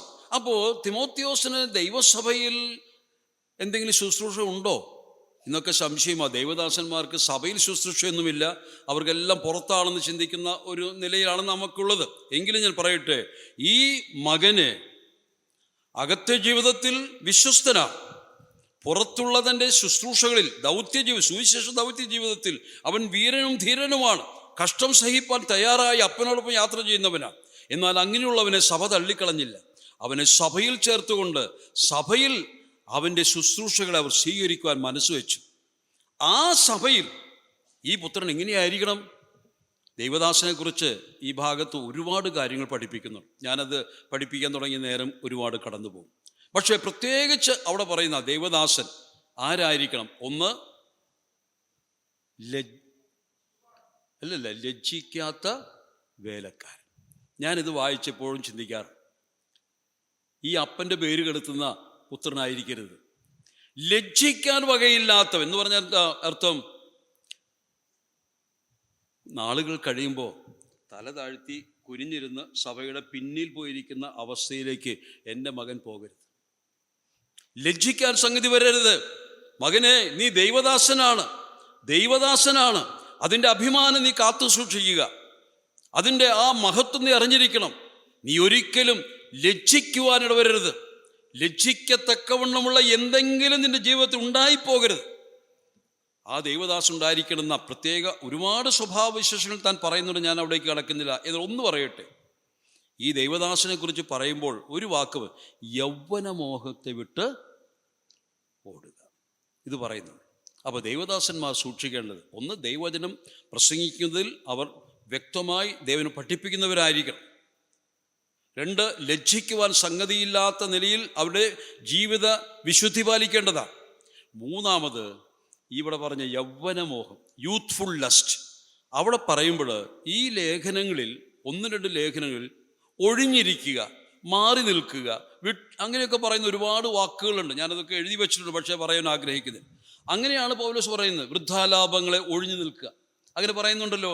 പലയിടത്തും ഒഴിഞ്ഞു നിൽക്കുക. എന്നാൽ യൗവനമോഹത്തെക്കുറിച്ച് പറയുമ്പോൾ എന്താ പറയുന്നത്? യൗവനമോഹത്തെ വിട്ട് ഒഴിഞ്ഞു നിൽക്കുക ആണോ? അല്ല. എന്താ ആശയം? ദൈവദാസന്മാരെ ഒരുപാട് നശിപ്പിക്കുന്നതാണ് ഈ മോഹം, യൗവനമോഹം. ഒരുപാട് സുവിശേഷ നക്ഷത്രങ്ങൾ അല്ലെങ്കിൽ ആകാശത്ത് മിന്നിത്തിളങ്ങിയ ദൈവദാസന്മാർ ഇന്ന് വീണ് നിലത്ത് മറ്റുള്ളവരാൽ ചവിട്ടപ്പെടുന്നവരായി മാറി. എന്താ കാരണം? ജീവിതത്തിൽ വിട്ടോടേണ്ടുന്ന യൗവനമോഹം ഇന്നുവരെയും വിട്ടോടിയിട്ടില്ല. ഹൃദയശുദ്ധിയില്ല, ദൈവഭക്തിയില്ല. യോസേഫിനെ പോലെ ഓടുവാൻ കഴിയുന്നില്ല. ഞാനൊരു ഉദാഹരണം പറഞ്ഞോട്ടെ. ഈ വിട്ടോടുക, ഒഴിഞ്ഞിരിക്കുന്ന വ്യത്യാസം പറയുന്നത് നിങ്ങൾക്ക് മനസ്സിലാകാൻ പറയുക. തൃശ്ശൂർ ഒരു കാഴ്ച ബംഗ്ലാവുണ്ട്. അവിടെ ചെന്നാൽ മൃഗങ്ങളെ അടച്ചിട്ടിരിക്കുന്ന സെല്ലുകളുണ്ട്. അപ്പം മനുഷ്യരൊക്കെ അവിടെ പോകും, അത് കാഴ്ച ഫോട്ടോ എടുക്കും. ഇപ്പോൾ സെൽഫി എടുക്കും, നേരിട്ട് എടുക്കും. അപ്പം അങ്ങനെ എടുക്കുന്ന സമയത്ത് എല്ലാവർക്കും സന്തോഷമാണ്. അകത്ത് കിടക്കുന്ന സിംഹമോ അല്ലെങ്കിൽ പുലിയോ അല്ലെങ്കിൽ കടുവയോ കരടിയോ ഒക്കെ ഫോട്ടോ എടുക്കാം. അവിടെ ഇരുമ്പ് അഴികൾക്കുള്ളിലാവും നിൽക്കുന്നത്. മാത്രമല്ല, അതിന് പുറത്ത് ഒരു 3 അടി ദൂരത്തിൽ ഒരു ചെറിയ ഫെൻസിങ് ഉണ്ട്. എന്തിനാ അത്? ഇവിടെ നിന്നിട്ട് വേണം ഉള്ളിലേക്ക് നോക്കാൻ, ഫോട്ടോ എടുക്കാൻ ഒക്കെ. നിങ്ങൾ കൈയൊന്നും ഉള്ളിലിട്ട് നീട്ടരുത്, ഇതാ പറയുന്നത് അല്ലേ? അതിനുള്ള ഫെൻസിങ്, 3 അടിക്ക് ഫെൻസിങ് ഉണ്ട്. അപ്പോൾ ഉള്ളിലിരിക്കുന്ന വസ്തു നമുക്ക് ഫോട്ടോ എടുക്കാൻ 3 അടി ഒന്നും പ്രശ്നമല്ല. എന്നാൽ ഇങ്ങനെ ഫോട്ടോ എടുത്തുകൊണ്ടിരിക്കുന്ന സമയത്ത് ഒരു അഴി പൊട്ടി, അതിൽ നിന്നൊരു കടുവ പുറത്ത് ചാടി. എന്തു ചെയ്യും? ഒരു റിയാലിറ്റി ഷോ അങ്ങനെയല്ലേ പറയുന്നത് ഇപ്പോൾ ഒക്കെ. നേരിട്ട് ആ കടുവ ചാടുന്നത്, ഇതാ ഞാൻ പടമെടുക്കാൻ പോകുക. അങ്ങനെ ആരെങ്കിലും നിൽക്കുമോ? എന്തു ചെയ്യും? ഓടിയെടുത്ത് പുല്ല് മുളയ്ക്കില്ല. തമിഴ് പറയും തുണ്ടക്കാണ് തുണിയക്കാണ് എന്ന് പറഞ്ഞിട്ട് ഓട്ടം ഓടും. എന്താ കാരണം? ഉള്ളിലിരിക്കുന്ന ആ മൃഗം അത് സജീവമായി പുറത്തോട്ട് വന്നാൽ കാഴ്ചയ്ക്ക് നല്ലതാ, പക്ഷേ നിങ്ങളുടെ ജീവനെ അപകടപ്പെടുത്തും ഇല്ലേ? അതിനകത്ത് സേഫാ. അപ്പോൾ എന്താ നാം പറയുന്നത്? മറ്റുള്ള കാര്യം ഒഴിഞ്ഞിരിക്കുക എന്ന് പറഞ്ഞാൽ കീപ് എ സേഫ് ഡിസ്റ്റൻസ്. മറ്റുള്ള കാര്യങ്ങളുടെ ബന്ധത്തിൽ ഒരു അകലം പാലിച്ചാൽ മതി. പക്ഷെ യൗവനമോഹമുള്ള ബന്ധത്തിൽ അകലം പാലിച്ചാൽ പോരാ. എന്ത് ചെയ്യണം? കഴിവതും സ്ഥലം വിട്ടോ, നിൽക്കരുത്. അങ്ങനെ സാഹചര്യമാണെങ്കിൽ പിന്നെ അവിടെ നിൽക്കേണ്ട, പെട്ടിയും ബാഗൊക്കെ എടുത്ത് പുറപ്പെടണോ, അവിടെ നിൽക്കരുത് എന്നാ പറയുന്നത്. ദൈവദാസന്മാർ ഇത് സൂക്ഷിച്ചു. എൻ്റെ പുത്രൻ വിശുദ്ധനായിരിക്കണം, വചന ശുശ്രൂഷ വ്യക്തമായി ചെയ്യുന്നതിനായിരിക്കണം, മാന്യനായി ജീവിക്കാൻ പഠിക്കണം. ഇതാണ് പുത്രനെ കുറിച്ചുള്ള ഒടുവിൽ പറഞ്ഞ് അവസാനിപ്പിക്കട്ടെ, ഞാൻ സമയം കഴിഞ്ഞല്ലോ. 2 തിമോഥെയോസ് അതിൻ്റെ 4-ാം അധ്യായത്തിൻ്റെ 5-6 വാക്യങ്ങൾ. നീയോ സകലത്തിനും നിർമ്മതനായിരിക്ക, കഷ്ടം സഹിക്ക, സുവിശേഷകന്റെ പ്രവൃത്തി ചെയ്യുക, നിന്റെ ശുശ്രൂഷ നിറപടിയായി നിവർത്തിക്ക. ഞാനോ ഇപ്പോൾ തന്നെ പാനീയയാഗമായി ഒഴിക്കപ്പെടുന്നു, നിന്റെ നിര്യാണകാലവും അടുത്തിരിക്കുന്നു. ഞാൻ നല്ല പോർ പൊരുതു, ഓട്ടം തികച്ചു, വിശ്വാസം കാത്തു. ഇനി നീതിയുടെ കിരീടം എനിക്കായി വെച്ചിരിക്കുന്നു. അത് നീതിയുള്ള ന്യായാധിപതിയായ കർത്താവ് ആ ദിവസത്തിൽ എനിക്ക് നൽകും. എനിക്ക് മാത്രമല്ല, അവന്റെ പ്രത്യക്ഷതയിൽ പ്രിയം വെച്ച ഏവർക്കും കൂടെ.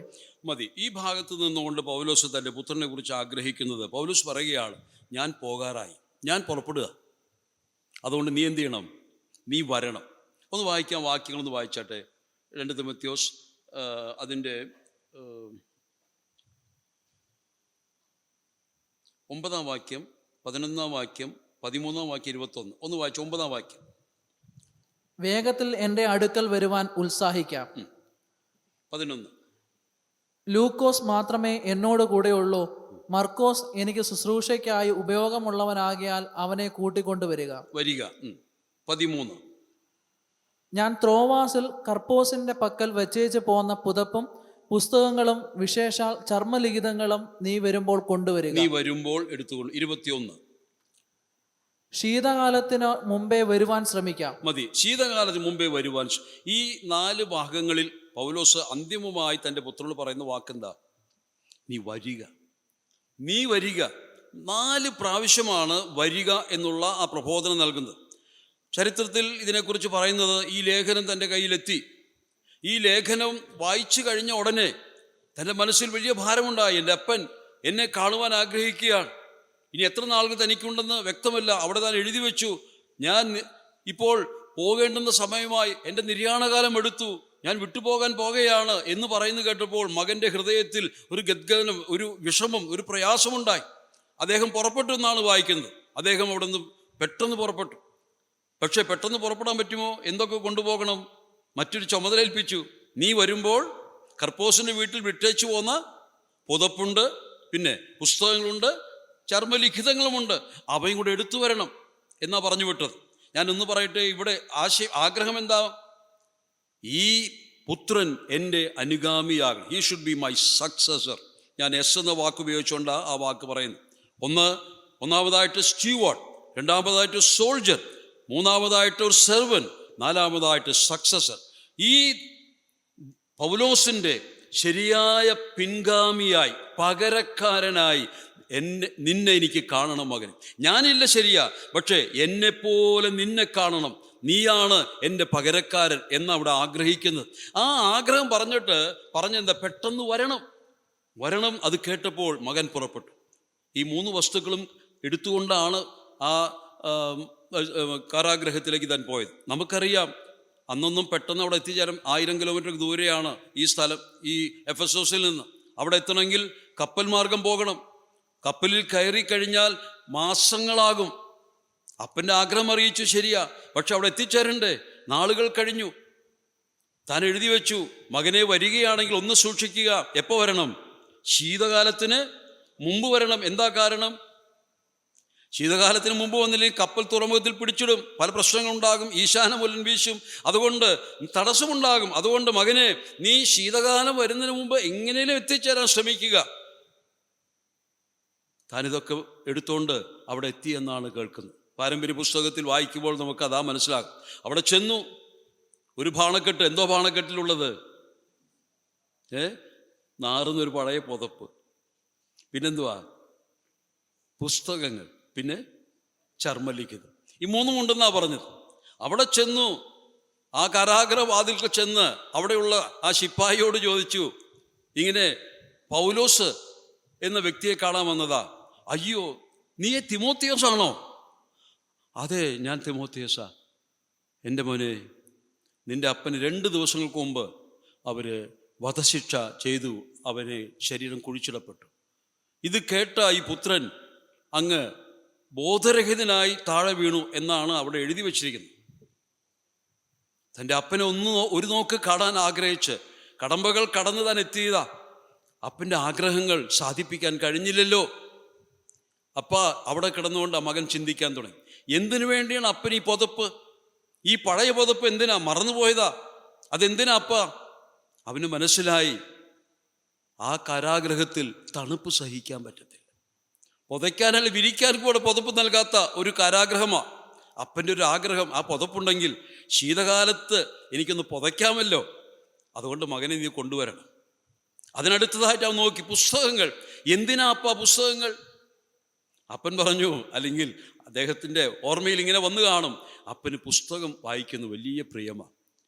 മറ്റു മനുഷ്യരുടെ സാഹചര്യങ്ങളെ മനസ്സിലാക്കുവാൻ, സംസ്കാരങ്ങളെ മനസ്സിലാക്കുവാൻ, പല നിലകളിൽ പല സ്ഥലങ്ങളിൽ സുവിശേഷം അറിയിക്കുമ്പോൾ അവിടെയുള്ള ജനങ്ങളുടെ മനോഭാവം മനസ്സിലാക്കി, അവിടെ ആചാരമര്യാദകൾ മനസ്സിലാക്കി അവർക്ക് സുവിശേഷം അറിയിക്കുവാൻ മുമ്പ് കൂട്ടി തന്നെ പുസ്തകങ്ങളിൽ കൂടെ അവരെ പരിചയപ്പെടുന്നവനാണ് ഈ പൗലോസ്. അതുകൊണ്ട് ഒരുപാട് പുസ്തകക്കെട്ടുകളുണ്ട്. വെറും ആത്മീക പുസ്തകങ്ങൾ മാത്രമല്ല, സെക്കുലർ പുസ്തകങ്ങൾ വായിക്കുന്ന ആളായിരുന്നു പൗലോസ്. നാം അത് ചെയ്യണം, ലോകത്തെക്കുറിച്ച് അറിയണമെങ്കിൽ. എന്നാൽ അടുത്തത് എന്തുവാ? കർപ്പോസിൻ്റെ വീട്ടിൽ നിന്ന് എടുത്തുകൊണ്ട് വന്ന മൂന്നാമത്തെ കാര്യം എന്താ? ചർമ്മലിഖിതങ്ങൾ. പക്ഷെ പൗലോസ് ലേഖനം എഴുതിയപ്പോൾ എങ്ങനെ എഴുതിയതറിയാമോ? എങ്ങനെ എഴുതി? ആ വാക്കെന്തോ നമ്മൾ വായിച്ചത്, കർപ്പോസിൻ്റെ പക്കൽ വിട്ടേച്ചു പോന്ന, വായിച്ചവനെ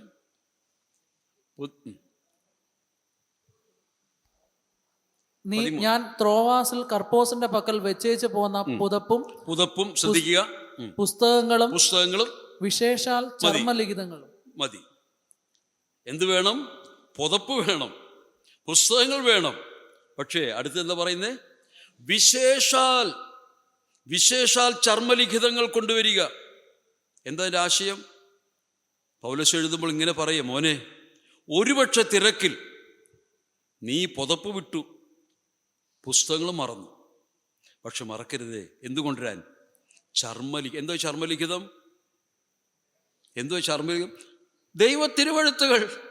അപ്പോസ്തലനായ പൗലോസ് വായിച്ച് ധ്യാനിക്കുന്ന പുസ്തകങ്ങൾ ഈ സെക്കുലാർ ആണ്. പക്ഷേ പൗലോസ് പറയുകയാണ്, ഇത് രണ്ടും നീ കൊണ്ടുവന്നില്ല, ഞാൻ തണുപ്പിൽ കിടന്ന് മരിച്ചോട്ടെ, എനിക്ക് പുതപ്പില്ലെങ്കിലും കുഴപ്പമില്ല.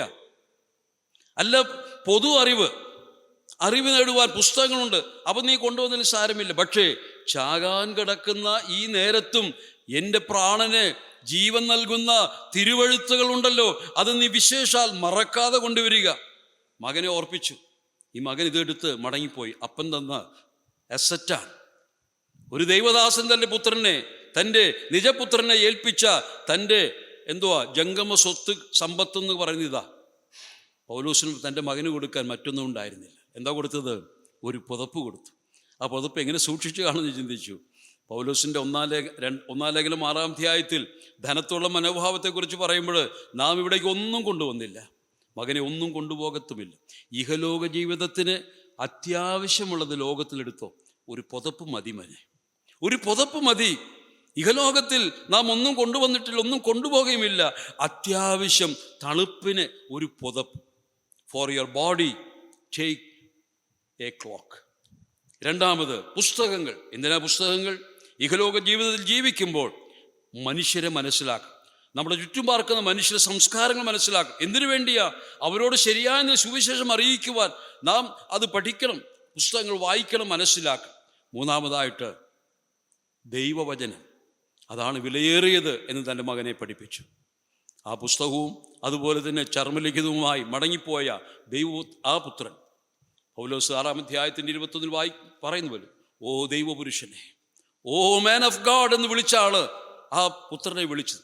ആദ്യം പ്രിയമകനെ, നിജപുത്രനെ എന്നൊക്കെ വിളിച്ച ആ മനുഷ്യൻ, പിതാവ് വിളിക്കുകയാണ് പുത്രനെ, ഓ ദൈവപുരുഷനെ, ഓ ഓ മാൻ ഓഫ് ഗോഡ് എന്ന നിലയിൽ അങ്ങനെ അന്തം വിട്ട് കണ്ടുകൊണ്ടാ അദ്ദേഹം മരിച്ചുപോയത്. ഞാൻ പറയട്ടെ, ആ മനുഷ്യൻ്റെ അഭിലാഷങ്ങൾ ഈ പുത്രൻ നിറവേറ്റി. ഉടൻ നമുക്കറിയാം തിമോത്തിയോസിൻ്റെ ജീവിത അവസാനം. എഫെസോസ് പട്ടണത്തിൽ ദിയാനാദേവിക്കുള്ള ആഘോഷവുമായിട്ട് ആ ദേവിയുടെ വിഗ്രഹങ്ങളുമായി മരത്തിലുണ്ട്, താമ്രത്തിലുണ്ട്, അതൊക്കെ എടുത്തുകൊണ്ട് ജയ് വിളിച്ചുകൊണ്ട് ഒരു വലിയ ജാഥ പോകുകയാണ്. ആ ജാഥ പോകുന്ന സമയത്ത് തിമോത്തിയോസും കൂട്ടരും അവിടെ നിന്നുകൊണ്ട്, അരികിൽ നിന്നുകൊണ്ട്, ജീവനുള്ള ദൈവത്തെ നിങ്ങൾ വിശ്വസിക്കുക, ദൈവപുത്രനായ യേശു ക്രിസ്തുവിൽ കൂടെ നിങ്ങൾക്ക് പാപക്ഷമയുണ്ട്, മോക്ഷമുണ്ട് എന്ന് വിളിച്ചു പറഞ്ഞു. വന്നവർ അവരുടെ കൈകൾ വിഗ്രഹങ്ങൾ കൊണ്ട് അവരെ തലയ്ക്കടിച്ചു കൊന്നു എന്നാണ് പാരമ്പര്യ ചരിത്രം പറയുന്നത്. പ്രിയമുള്ളവരെ, നമ്മുടെ കുഞ്ഞുങ്ങളെ ദൈവഭക്തരാക്കുവാൻ ആഹ്വാനം ചെയ്യുന്ന ഒരു വേളയാകട്ടെ. നമുക്ക് തിമോത്തിയോസുകളെ വളർത്തിയെടുക്കാം. ഭക്തന്മാരായ ഒരു സന്തതിയെ കണ്ട് നമുക്ക് സന്തോഷിച്ച് വിട പറയാം. ദൈവനാമം മഹത്വപ്പെടുമാറാകട്ടെ. എനിക്ക് ഇങ്ങനെയുള്ളൊരു സന്ദർഭം ഒരുക്കി തന്ന YMF-ൻ്റെ ഭാരവാഹികളോടും ചുമതലപ്പെട്ടു നന്ദി ഞാൻ വളരെ സ്നേഹപൂർവ്വം അറിയിക്കുകയാണ്. നിങ്ങളുടെ അവസരത്തിനായി ദൈവത്തെ ഞാൻ സ്തുതിക്കുന്നു. ദൈവനാമം മഹത്വപ്പെടുമാറാകട്ടെ.